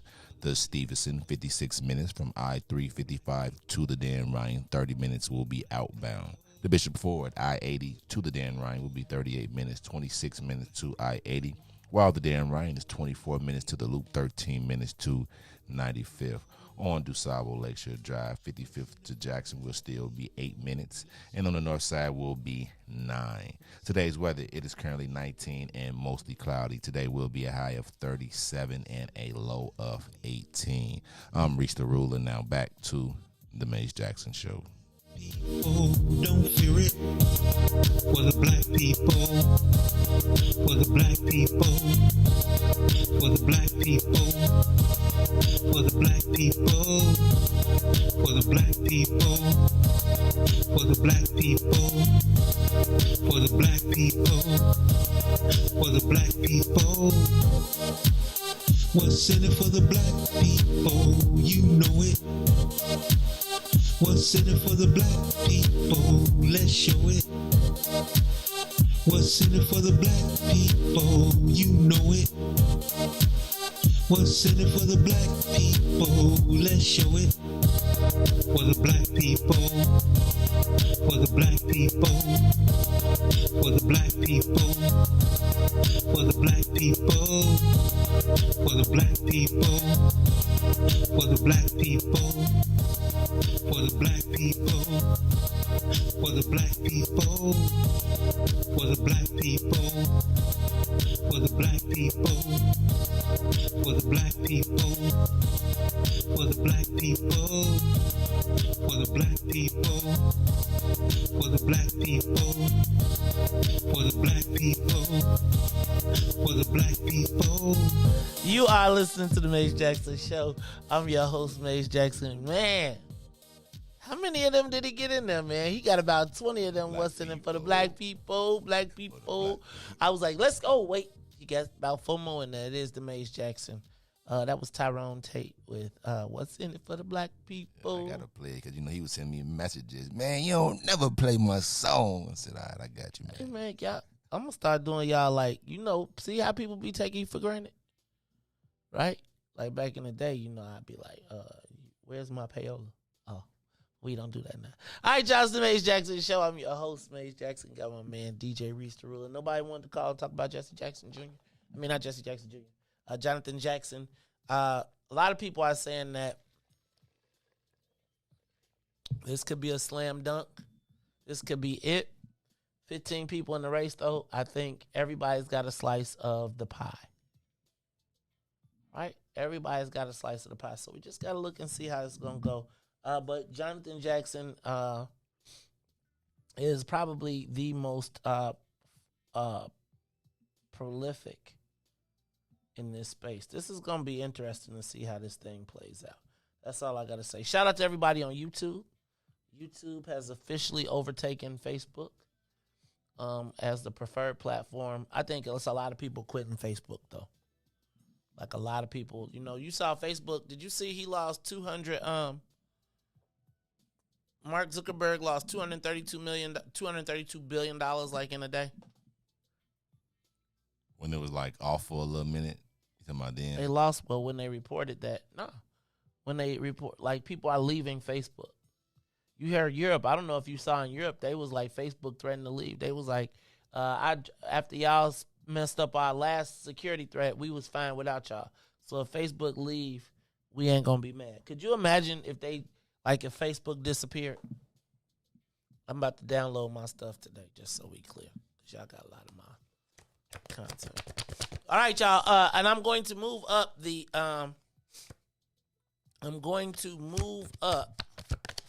Black History Month moment because I don't want the childrens to miss it. I'm not doing it yet, though. Psych. I want to thank everybody that is shout out to everybody that has been turning in signatures. If you are looking to Give us some aid and assistance if you are trying to be part of the Black People First Party. Don't hesitate to stop by and get some of these petitions. Help the black candidates get in office, the ones that are Black people first. Coming up soon, we're going to have a pledge for those candidates that if they want our support to sign. And y'all stay tuned at 8 o'clock because I really want to describe to you. I was just thinking the state of affairs of the Democratic Party is just like really kind of terrible. And I'm going to tell y'all why in a little while. Look, y'all, it's the Maze Jackson Show. Jonathan Jackson running for Congress. It's the Jackson legacy versus the Rush legacy. Who you betting? If you had to take a bet, Riis, Jackson legacy versus Rush legacy, who wins? I think that Jesse Jackson, their legacy can You think probably it win. You think it wins? Okay. Sure, yeah. All right, Jackson legacy versus Rush legacy. If people do you think that the people will vote for who do you think will be more influential? Like, what's the biggest influencer in the vote? Like, does The fact that people know more Jesse Jackson than Bobby Rush, I think. You think more people know? My generation for sure. Okay. What do you think about Pat Dow? Like the woman. Okay. Like she's a woman. Will that give her an advantage? Like, what? So if you're a senior citizen, you voting for the woman or you voting for? This is gonna be real Voting interesting. for the Jackson. If you're a senior citizen, you probably voting for the Jackson. Really? Yeah, you grew up off Jesse Jackson like that. I am. Yeah, that was the whole Somebody. thing. You know, it's like, hey man, I grew up off Jesse Jackson. I told you my mother-in-law got a picture of Jesse Jackson and don't got a picture of me. That's kind of crazy, man. Well, she had a Jackson, right? Get to watch that Jackson. All right, let's go to the live line. Caller, you on the Maze Jackson Show. Hello. Hello. Hey, caller. Yes. Hi. We'll vote for Jonathan Jackson just because he does. Even though it's a tough competition, he has name recognition. He's humble. He's intelligent, and he can hold his own. Even though he does have the name recognition. Okay, I can see that. So I think it would be Jonathan Jackson. You think it's gonna be Jonathan Jackson? You think he kind of clears out the place? All right, I'm gonna tend to agree. He with will. You. Go ahead. Do you have any experience? Yeah, it's a very competitive race, but he has changed that game. Do you know Jonathan Jackson? It will be him. He's humble. I don't know personally. I've been around him though. I wouldn't say personal, but I've been around him. He was very humble, intelligent, and he holds his own. And then he can be very vocal too, and he'll be vocal for Congress and fight for the cause. Okay. I think Jonathan Jackson is a very credible spokesperson for Black people. So I'll take that. What y'all think though? So give us a call 872-259-7474. Jonathan Jackson, Bobby Rush. You got another call? Caller. Jonathan Jackson, the Jackson legacy, the Rush legacy. Who you think wins if it's between Bobby's pick or Jesse's pick? Well, what's up, man? It's Tyrone Muhammad. What up, Riis? Tyrone Muhammad! So, hey, Maze, listen, I'll be through that, grab some of them petitions for your queen, man, so we can get out there. We're starting to line up with our candidates. But as it relates to, I just want to wish everybody in the radio world a blessed day and peace on this earth. But with that being said, bro, I'm sick of these individuals running elections just because they got some name recognition. I don't see nothing Jonathan Jackson is doing in these communities, in these streets. I ain't heard Jonathan Jackson or his father while women being carjacked and abused in these streets. I heard him with the violence going on. I don't hear none of them talking or dealing. In that sense, Pat Dow has been more active as an alderman than this man is, as I guess he's a businessman or professional now. But at the end of the day, bro, we can't just be voting for people just because they got a father. That don't mean nothing, man. Especially when we're talking about holding the seat. Look how long Bobby Rush has held the seat. And to me, I don't see any significant changes or anything that his position and post has brought to our community. In fact, every elected official can have that. We can accuse every elected official with that same narrative because our communities are not better as a result of them being in office. Why should we think Jonathan Jackson would be any different as it relates to bringing back real substantive influence, goods, product, whatever it is that we need as a people? These guys have fell short on every turn. As a businessman, I don't see nothing he's done in terms of developing young men and getting these guys active and changing their behavior and doing some things that bring them guys closer to useful citizenship, bro. I don't see it, bro. And having a father, Jesse Jackson Sr., long with this generation that's out here now, they don't even know or even care about Jesse Jackson. The namesake don't mean nothing to this generation. So with that being said, hey man, if I had to choose right now, I would go with Pat Dow. Okay. Hey man, so look, there goes the other choice. See, I feel like there's also the dynamic. Thanks, Riis. Thank you, Ty. And hey, Ty, we synced you on the I synced you out there helping and supporting those brothers on the front line, man. Always giving them the backing and support, making sure that they protected in that space. So I checked that out. Y'all, I feel like, so here's what I see. And I'm going to take some calls. We got more calls. Here's what I see. And y'all give us a call. 872-259-7474. 872-259-7474. There's 15 candidates in this race. I don't care what you say. Name recognition, money, and the ability to organize is going to be the person that wins. I got to say, I think Pat Dow starts with the organization. She's been working. She's been grinding. I think it'll be interesting. I think that what I saw, guys, was, could you imagine Jesse Jackson in 1969 and Bobby Rush in 1969, and now they're both kind of tapping out, right? And so they're right kind of at the same space. One was the militant, one was the nonviolent, and now they're tapping out and they putting their representatives up.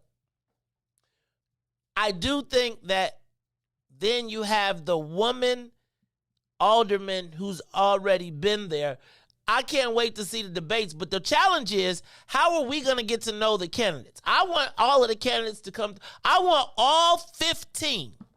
That's right. I'm inviting Alderman Dow. I'm inviting Jonathan Jackson. I'm inviting Jonathan Swain. I'm inviting Jamal Cole. I'm inviting all 15 candidates to come sit on What's in It for the Black People. Because here's what's going to happen, y'all. It's going to be a debate with 15 people, and they're going to ask one question, and we're not going to get to know any of them. Right? And so you're going to have these 15 people debates where nobody's going to get any information. So let's get some one-on-ones. I promise not to call Alderman Dow any names. Y'all haven't heard me call her any names in at least a year. Right? I really think that this is a legacy moment. And I want to talk to everybody. Everybody. Like, I feel like everybody should sit in that chair right there, and we should have the list of questions, and we can even ask them the same questions. But like, can you imagine the next congressman going to Congress and we don't know where they stand on the right for undocumented immigrants to vote? You know they ain't going to ask that on 2, 5, 7, or 9. Now they might. And everybody tell you, I'm not going to do Mays because he crazy. No. It's all peace.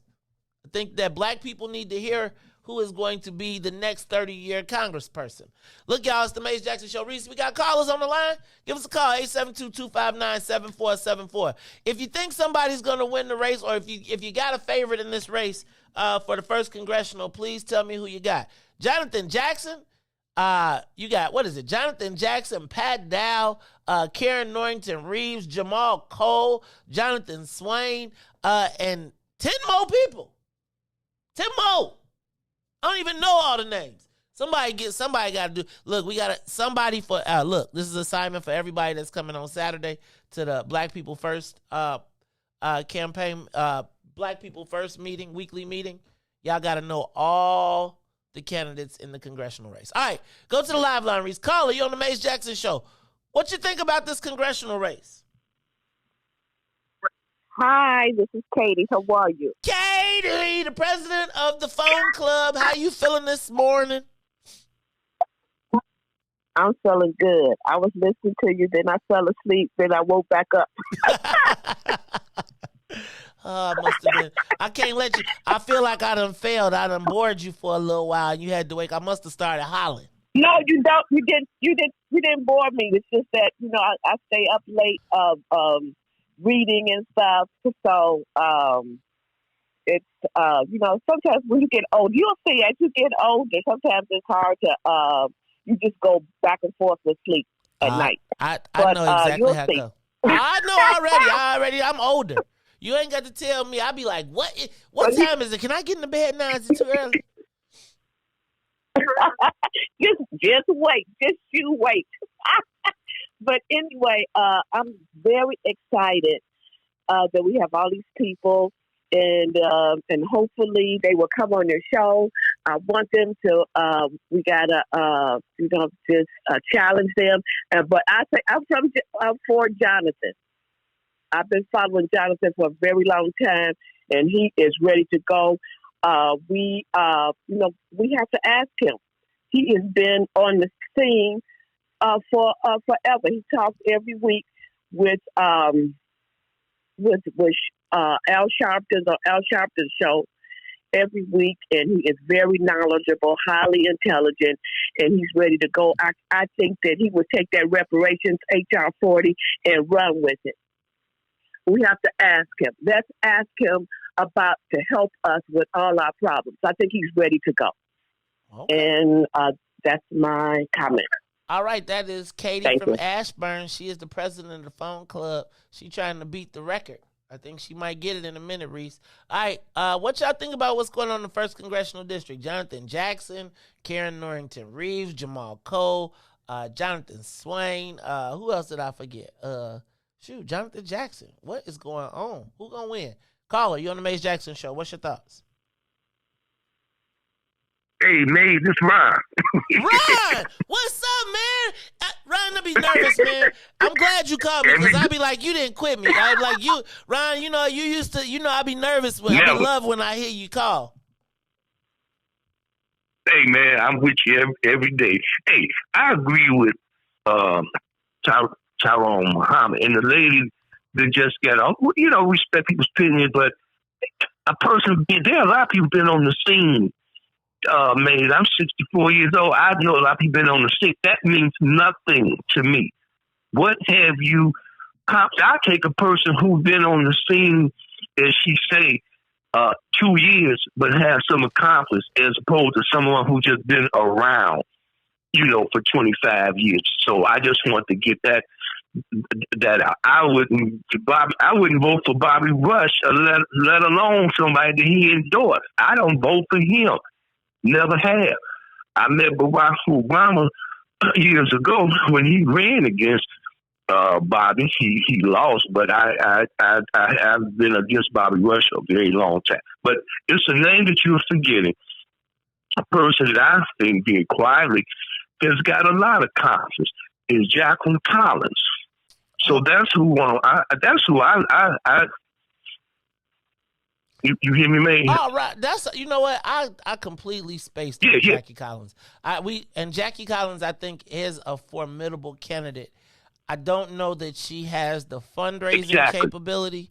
So I don't know if she has the fundraising capability and the organization capability. And the reason I say that is because I just think to the stories of her the stories I'm hearing about her going to people who are running for her Senate seat, asking them to circulate petitions for her for Congress so she won't run. So I forgot about Jackie Collins, but you're right, Ron. You are right. I think she does have some name recognition. She had a good record. Okay. Have a good day, Mace. Ron, I appreciate you, man. You made my day. I'm glad to know you still rocking with us, man. All right, let me go to the next caller. Caller, you on the Mace Jackson Show. What's going to happen in the 1st Congressional District? I forgot about Jackie Collins. Jackie Collins out there, too. What you got for me, caller? Good morning, Maze. Good morning, Riis. What I have for you is this. The only person that's going to vote for Pat Dowell are those whacks over there at Mollison. Oh, you wrong. You was wrong for that. Yeah, I said it. I would never vote for her. Jackie Collins does have name recognition in the past. Jesse Jackson Sr. has supported her, so that's interesting. I think Jonathan could handle it. I think we need to hear from all candidates because we don't want the same milquetoast and, give us a good, hey, we're in it for the black people, saying all the right things but doing nothing. I think like the previous caller said, I think he would be great for pushing reparations because he has the knowledge and he understands the economics because that is, after all, his profession as a professor over there at Chicago State. But only those blacks are going to march and vote for Pat Dowell. I would never vote for her. Ooh, okay. All right. I heard that, caller. All right. Who was this? Because I feel like I know who this is, but I can't. All right. You ain't going to tell me who it is? No. Yeah, I thought you heard my name. I'm Temple. Hey, Temple. All right, Temple, thank you for calling. I Have a appreciate great you. day. Thank you. All right, next caller. What y'all think gonna happen in that first congressional district? Okay, so now we got Jackie Collins.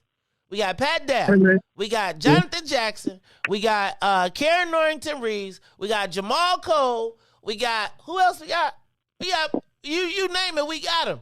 Oh, Jonathan Swain. What do you think is gonna happen in the first congressional district, caller? What's your name and where you calling from? This is Taylor, Southside Chicago. What up, Taylor? All right, talk to me. What you think gonna happen in this race? I'm going for Jonathan. He's been in the forefront. He's been talking about economics. He knows what he's talking about. He's been on the forefront of a lot of our social issues, and he's put his self out there on the line and spoken out. Not only when it's convenient, but when it's inconvenient. So with his knowledge and, like you said, his name recognition, even name aside, if Jesse wasn't his dad, he's still doing the wrong thing. If you ever listen to, which I'm sure you have his show that he used to have, very knowledgeable brother to bring some economics to make some changes for our neighborhood. Okay. All right. That's what I'm That's what I'm rocking with. All right. Thank you, Taylor. Taylor is rocking with Jonathan Jackson. Give us a call, 872-259-7474. It's a lot of people running. 15 people, but the big names, Pat Dowell, Jonathan Jackson, Jamal Cole, Jackie Collins. Good morning. Who this caller? This is Anthony. How you doing? This who? Anthony. Oh, what's up, Anthony? What's up, man? You about to give it to us? I got 3 points. I'm gonna try to be as quick as possible with them. Okay. First of all, didn't we have a Jackson in Congress before already? Yes. Didn't we have a Jackson, one of Jesse Jackson's son in Congress before already? Yes. How'd that work out? Yeah, okay. Secondly, this is deja vu, believe it or not. Remember when the city of Chicago was having a mayoral race, 15 people jumped into the race and an unknown got in there? Yes. How's that working out for us? Okay. But there's some good news. Because Bobby Rush and Danny Davis has done so little for the community, we're not going to really miss much because we're not used to getting nothing from them. I almost cussed it. We're not going to get nothing from the Congress slot anyway. We haven't been getting anything. And I don't want to sound like some killjoy, but we've already had a Jackson in office. We got 15 people running for the seat, and we're not really used to getting nothing from that slot no way. What have they been? What has Bobby Rush and Danny Davis really done for the city of Chicago? Anthony, pause for 1 second. And they both Anthony, pause for 1 second. 1 second. And they both been there forever. Pause for 1 second. Hey, y'all, this is the Maze Jackson Show. We want to thank everybody at WBGX 1570 AM for tuning in to us every day, Monday through Friday, 6:30 a.m. to 8 p.m. 8 a.m. If you would like to continue watching, please tune in on Facebook, YouTube, Twitter, or Twitch. Again, thank you all. Every day we are on from 6 to 9 a.m. This is the Maze Jackson Show. Go ahead, Anthony. Finish. Yeah, but like I was saying, man, I mean, we're not really getting nothing. We're not demanding nothing from our politicians, our elected officials, if you will. So that's makes it easy for them to go do whatever they want to do. Like I said, we already had a Jackson in Congress. How'd that work out? And a guy once told me, sometimes when you have too many options, you make bad choices. You got bad options. When you make bad choices, you got no choice but to make a bad choice if you got bad options. So maybe we should vet these people before we start voting for these people, man. Let's have them on the show. Now they're gonna tell you what they want you to hear, or what they think you want to hear.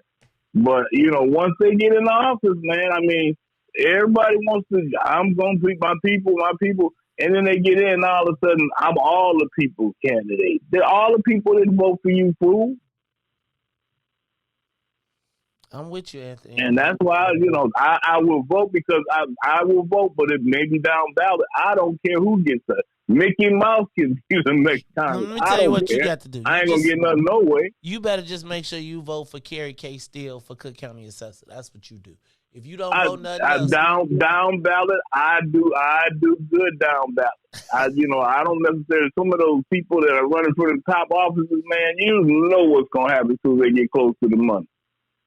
I got to represent all the people. I ain't just a black community candidate or official, but that's who voted for.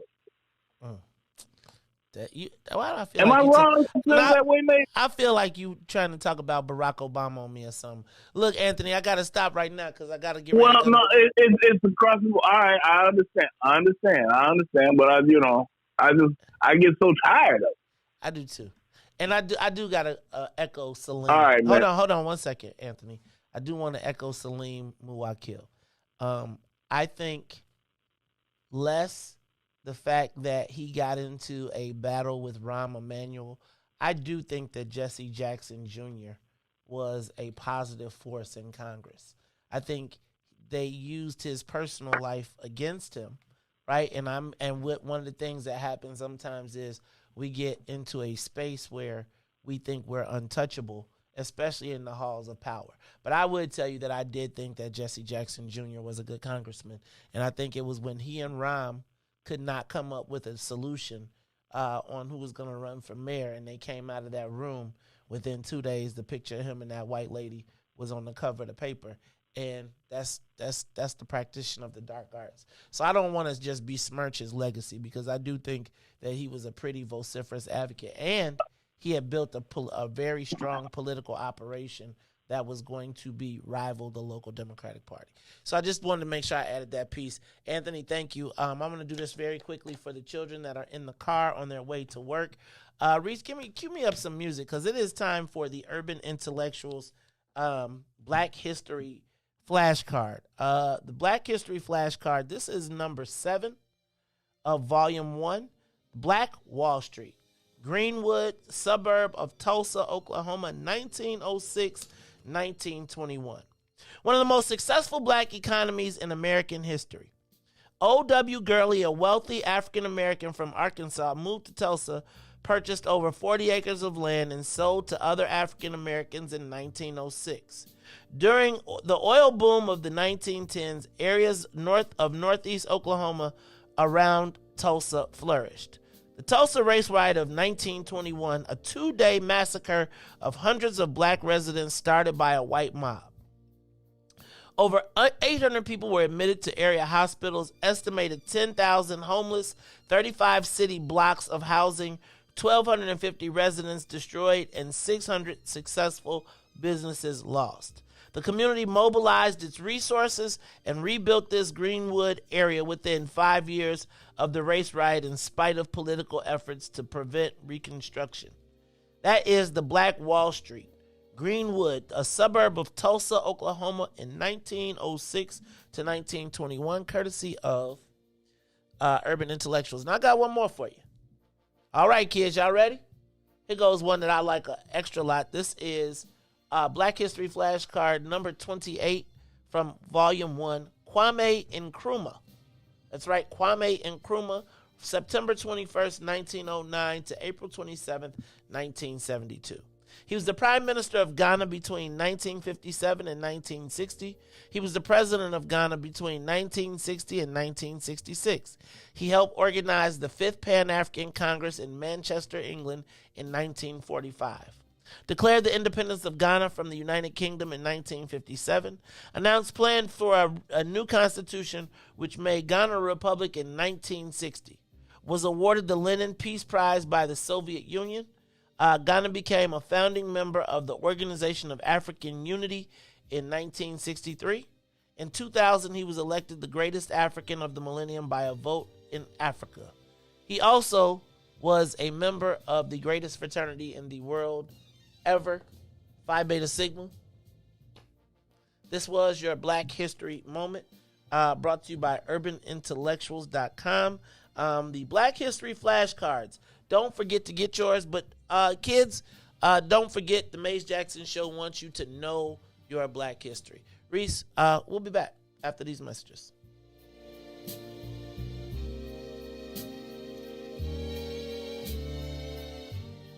The Maze Jackson Show will be back after this break.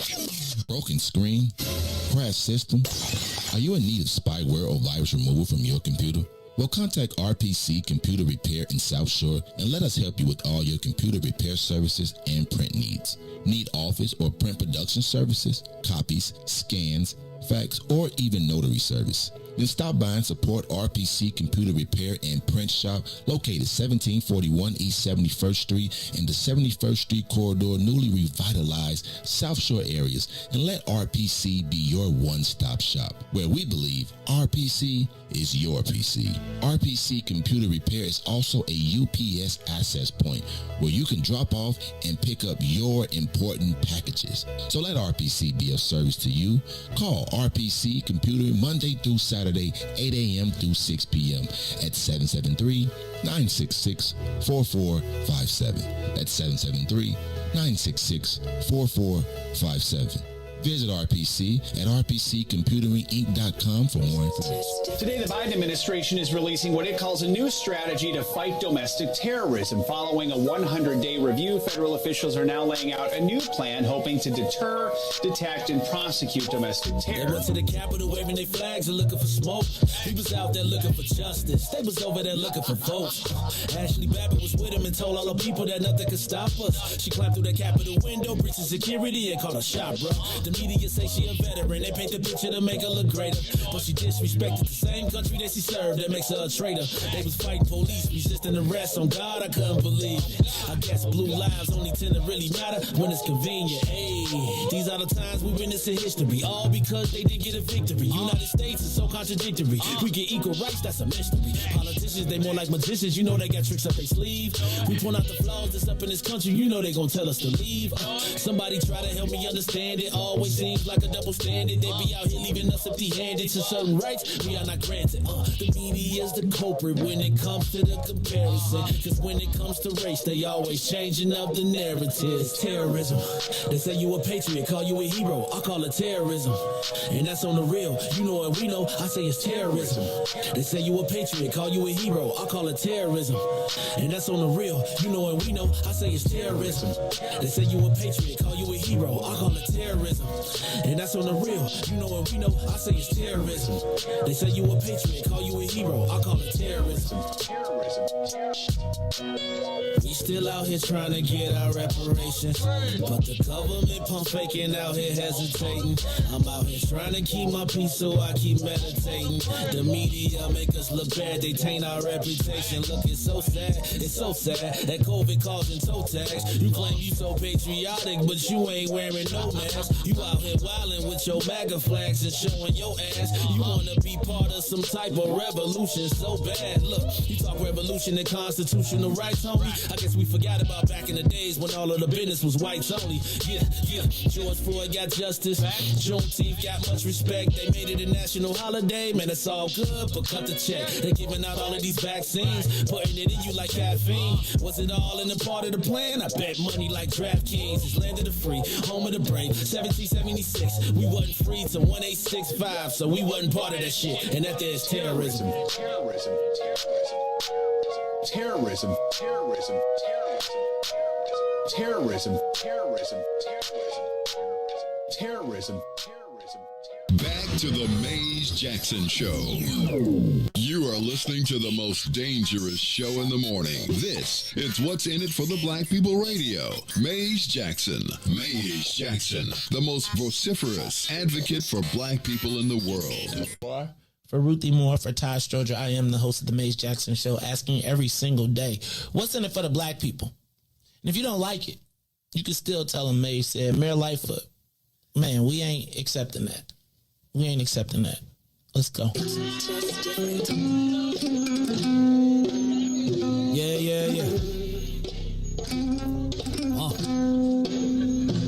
Let's get down to business and go ahead and address the facts, man. Lightfoot seems more lesbian than black. Rahm Emanuel's another case. He was just as tired. 50 closed schools left much to be desired. Police had Anjanette naked on that body cam. They suppressed the footage so it couldn't touch a lot of hands. Reminds me of that 16 shots in that cover-up. Both of them similar, so I went and dug it up. George Floyd killed, a lot of riots happening in town. Southside burned and they wouldn't let them bridges down. Grandmother sick, need a prescription and plus a couple groceries. You gon' have to travel just to get it now. COVID-19 out here shutting all the business down. Not enough SBA loans to even give around. So many failed businesses that you could put them in the pile. If you don't survive the pandemic, it's gonna sit you down. We sing, dance, play ball, entertain, and crack jokes. Government infested black neighborhoods with crack smoke. System that milked us so bad, we got lactose. Still trying to find out what's in it for us black folks. We sing, dance, play ball, entertain, and crack jokes. Government infested black neighborhoods with crack smoke. System that milked us so bad, we got lactose. Still trying to find out what's in it for us black folks. Shout out to Willie Wilson, hope one day you get to send it. We need some different players in the game to handle business. So many shady characters like Madigan and Blotto. But when you really break it down, it's typical Chicago. City full of gangsters, it's what the land was built on. Same streets with hood legends, DNA get spilled on. Carjackers out here lurking, trying to get they steal on. Looking for a block to put them Hellcat wheels on. Let us give bogus appraisals a red line. Car crackers out here getting minimal fair time. And I'm the seal carry, I stay with the pipe. But Illinois gun laws giving minimal rights. Stay up on the swivel, make sure I'm moving tight. Check all of my mirrors when I pull up to the light. Pick my homie up from out of town, man, he caught a flight. He was hella nervous, told him, shorty, this is a way of life. We sing, dance, play ball, entertain, and crack jokes. Government infested black neighborhoods with crack smoke. System that milked us so bad, we got lactose. Still trying to find out what's in it for us black folks. We sing, dance, play ball, entertain, and crack jokes. Government infested black neighborhoods with crack smoke. System that milked us so bad, we got lactose. Still trying to find out what's in it for us black folks.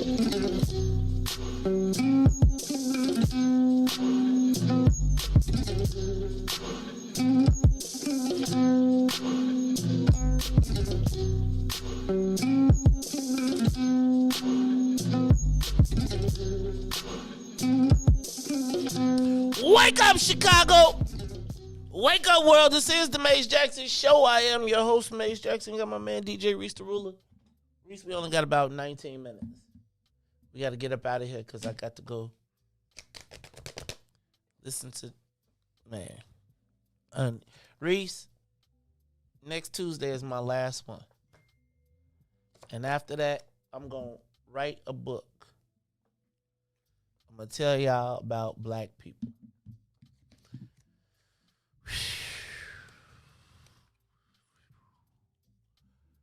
I mean, just one day. It's all good. All right, y'all. So I was asking y'all, Jonathan Jackson. So I was checking out Politico. They said that, shout out to Stanley Moore, who was the first person behind them. Godfather Emo Jones is behind him. Not my godfather, but the Godfather Emo Jones behind him. Also gave a shout out to Chewy Garcia, who Jonathan Jackson supported for mayor. So I think it's an interesting coalition being built. That Clem Balanoff thing is big because it's going to give them national access to money, etc. Because congressional races are national. So I'm going to be watching this one. We're going to watch it real tight. Riis, but this also got me thinking about petition season. Right now, I got to tell you, Riis, that first of all, how many of you all are planning on attending the Black People First organizing meeting tomorrow at Ada Park in the 34th Ward? If you are not, go check out, if you are interested in coming to the Black People First organizing meeting tomorrow, hosted by Audrey Tanksley, Brother Devin Gordine, and Felicia Simmons Stovall. They have an event tomorrow night. I'll be appearing there tomorrow night. Not appearing, but there to work to help organize people in the 34th Ward to our political empowerment. Also, don't forget, every Saturday, we are moving back to 5401 South Wentworth for our weekly meeting of the Black People First Party, because it's too small. It's too many of y'all to be up in this office, cramped up. So we'll be back at TP 5401 South Wentworth Saturday at 10 a.m. Building our power. Let me tell y'all something. So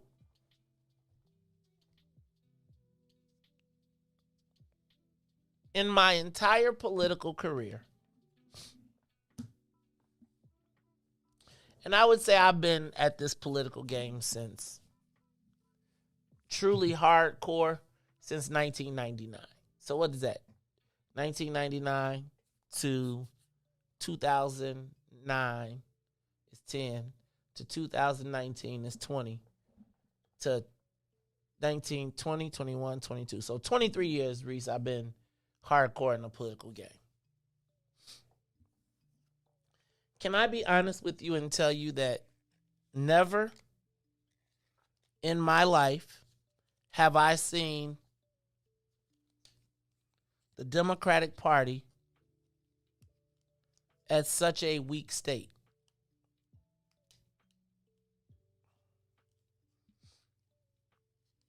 And I was thinking about the party and its role in our success or our oppression. Let me ask y'all a question, and I want y'all to give me a real straight up answer, and I would love for you to call me. Give me a call, 872-259-7474. Give me a call, 872-259-7474. Let me give a shout out to, I do want to point out, Jonathan Jackson today did seem to be the most prepared. You notice how we got the calls, Riis?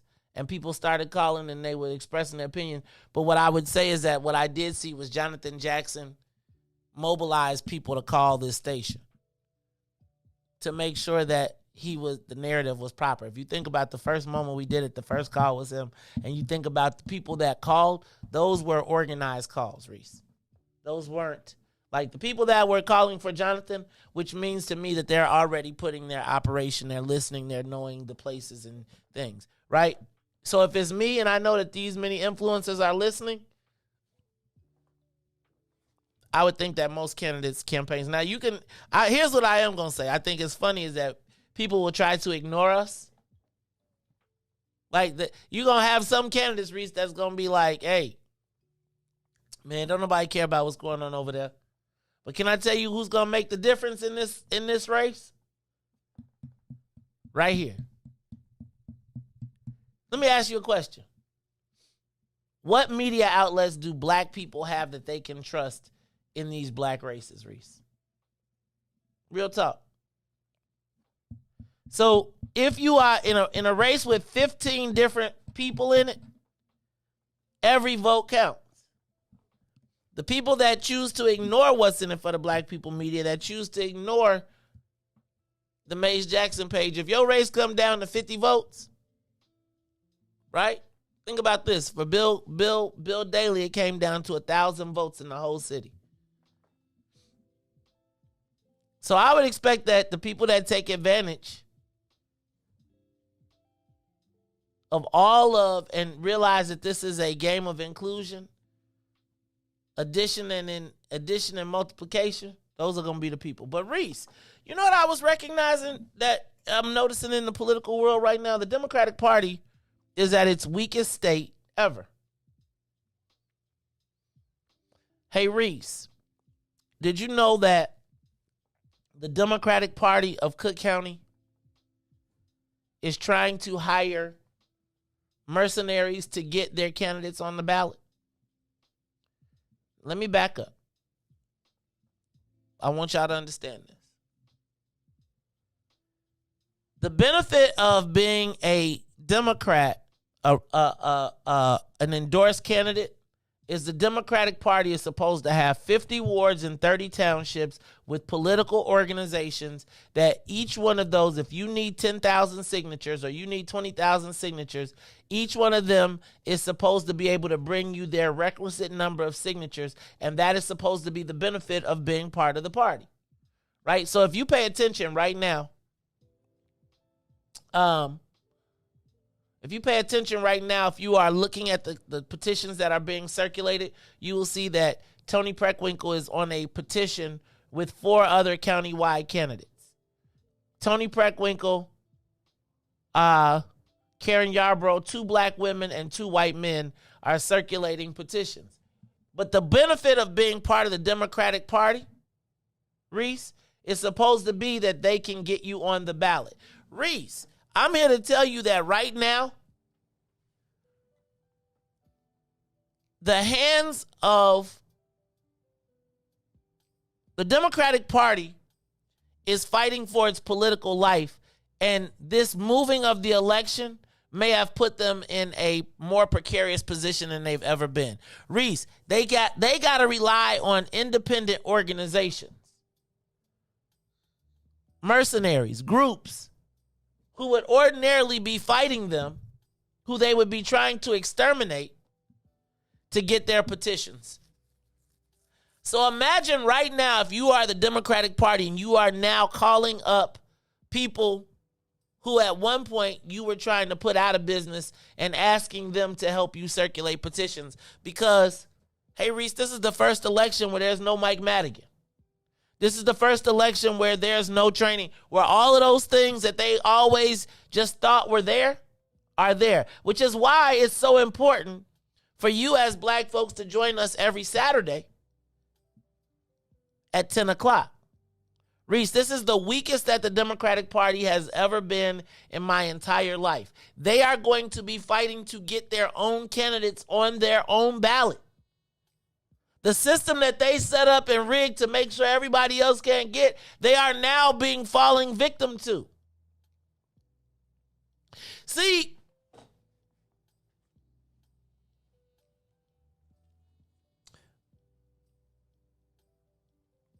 you have just watched and are watching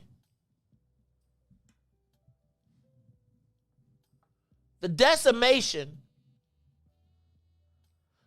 Hey, Riis, you know how Ruthie be like, burn it down? Can I tell you something? The Democratic Party we didn't have to burn it down. It fell apart. It aged out. It did not create new young black leaders. It did not create new young black warriors. It did not create people. So right now, everybody who was reliant on Speaker Madigan or the Democratic operation, hey, Riis, all of that has been snatched out. And so if you are upset, if you are saying that there's no way, right now, Riis, the Democrats are paying people to paying outside organizations to put them on the ballot. Do you understand, Riis? Could you imagine? Now I'm going to show y'all if we was on some gangster stuff. Right? If I could pick up the phone and call Tyrone Muhammad, if I could pick up the phone and call Ricky Hendon. And if I could pick up the phone and we could call Brian Gorman and Jonathan Todd. If we could all pick up the phone and call all of these and got in a room together and said, hey, y'all, how about this? Because I know it's sweet out here because the Democrats are paying outlandish money for people to circulate petitions. And so the money is so good that we can't understand that they're paying so good because they can't do it themselves. Hey, Riis, what if I told you that if all the black people got together that are circulating petitions and said, we're going to tell them we're not going to circulate. Imagine if you told you didn't want Tony Preckwinkle to be the county board president. What if there were no black people that they could go to get the signatures? Because right now, and let me just help y'all understand right now. Democrats are willing to pay anything and any number to get their signatures. Why, Riis? Because they don't have the apparatus to get it. Can you imagine if we choked them off at the top? Could you imagine if there was a union of all the people that go out to get signatures? And what if they said, we're not going to get no signatures for nobody that was part of the old machine? Still get the same amount of money, but we're not circulating for any of you. What have you done for us for the last 5 years? But here's what happens.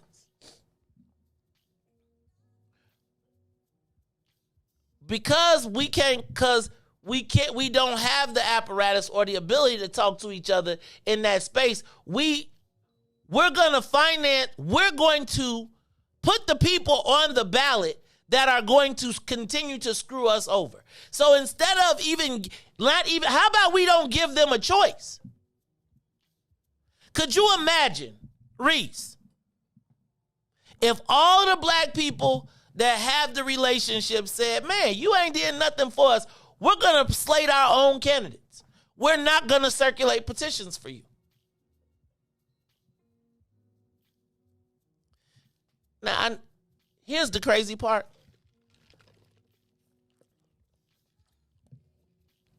If I was Jewish, I bet we could do that. I bet if we was Jewish, we could be like, hey, you know what? We don't even got to have this fight. They can't even come over here and circulate. If I said that right now to the brothers, you know what they be like, man, I ain't finna miss this money. So Ruthie how said much? We've been down so bad. So, but here's my thing. Here's a chance to grow by leaps and bounds. Can you imagine the gravity of all the black people that have operations saying, we ain't circulating? Sorry. Can you imagine if the Democratic women of Cook County said, I'm sorry, we're not circulating for the party? Could you imagine if because right now they are paying through the nose to pay independent people. If we said, hey man,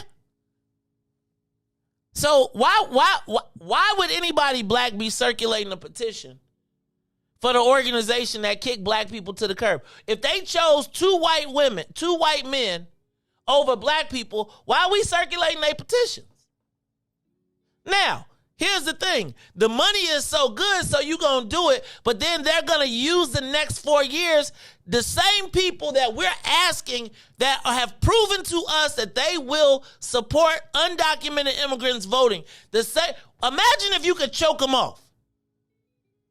So right now, JB is paying people to go get signatures. Has anybody that decided to circulate petitions for JB in the black community asked the question, where you stand on municipal voting for undocumented immigrants? You know how when labor gets together and they be like, ain't nobody working over here if we don't eat? But because, here's my other part. If the other candidates were willing to pay the difference, then here goes the deal, Riis. Then they ain't even got to fight the party because they can't even get on the ballot. Think about this, Riis. A lot of people are putting their signature on a piece of paper to allow the same people that they talking smack about, who they say ain't did nothing for them, to get on the ballot so that they can come back and not do smack for them again.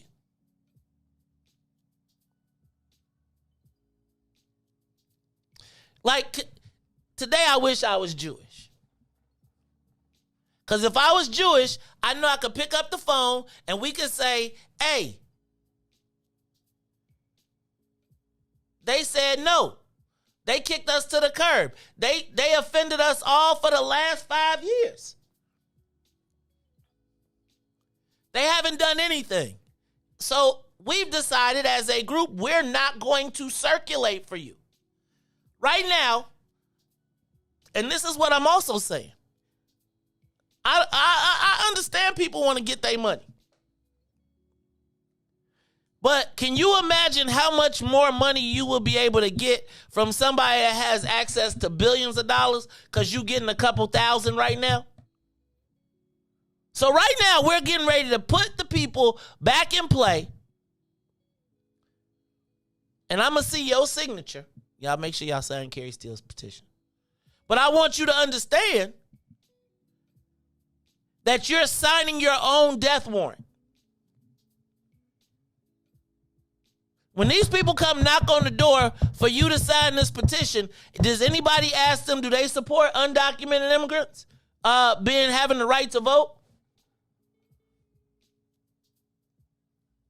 I'm just asking you. Riis, can you imagine? So I'm just saying, how good have you turn on you look in the paper every day and you see how we done got screwed by the same people that you gonna sign the paper for. And we got our own people going out getting paid to get us to sign our own death warrants. And the crazy part is we could cut them off at the source. But as y'all say, we be down so bad. Like, just think about this, Riis. JB is so hard up for signatures, he's paying $10 per. Could you imagine if we could resist that? But they know, they be like, what's the nigga price? What's the price that we can get these niggas to compromise themselves up? And who am I to tell you not to take it? But could you imagine if there was a black union? Could you imagine if black people did how everybody do us? Nah, you can't eat over here. Could you imagine if black folks said, man, what you circulating that? And the people told them, nah, don't bring it. How many of those same people will come and sit and answer your questions? It's the Mace Jackson Show, y'all. I got to get out of here. Riis, they be having us sign our own death warrants, right? I don't know, bro. It's like, I'll be like, dang, we could cut this off at the source right now. Right now, it's the coldest and the hardest and the most difficult. And remember, most of these people never had to get their own signatures before. So because they don't go door to door, they willing to pay somebody to do it, which is fine. But remember, if it ain't Carrie Steele, let me back up, and then I just Carrie Steele. Pay attention to what the Democratic Party has done to and for you. And then you ask yourself, why am I signing this one?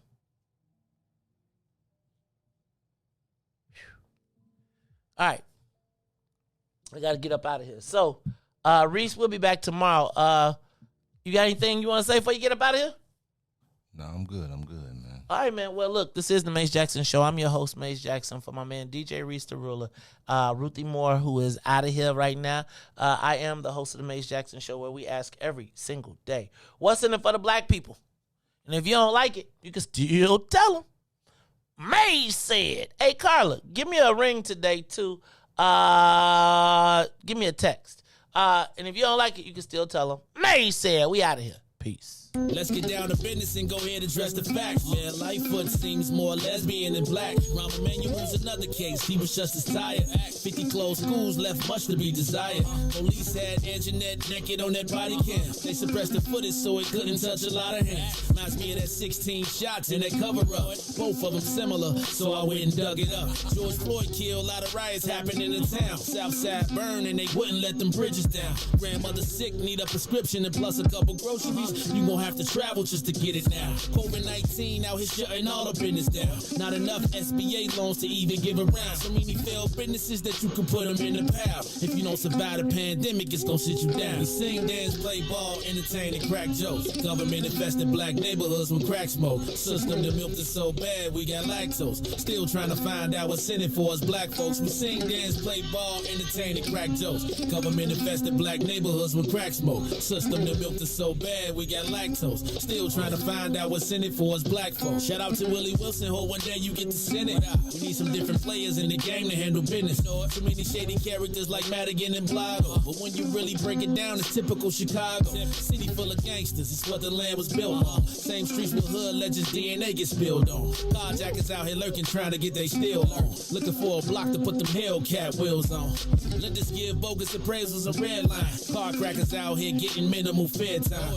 And I'm the seal carry, I stay with the pipe. But Illinois gun laws giving minimal rights. Stay up on the swivel, make sure I'm moving tight. Check all of my mirrors when I pull up to the light. Pick my homie up from out of town, man, he caught a flight. He was hella nervous, told him, shorty, this is a way of life. We sing, dance, play ball, entertain, and crack jokes. Government infested black neighborhoods with crack smoke. System that milked us so bad, we got lactose. Still trying to find out what's in it for us black folks. We sing, dance, play ball, entertain, and crack jokes. Government infested black neighborhoods with crack smoke. System that milked us so bad, we got lactose. Still trying to find out what's in it for us black folks.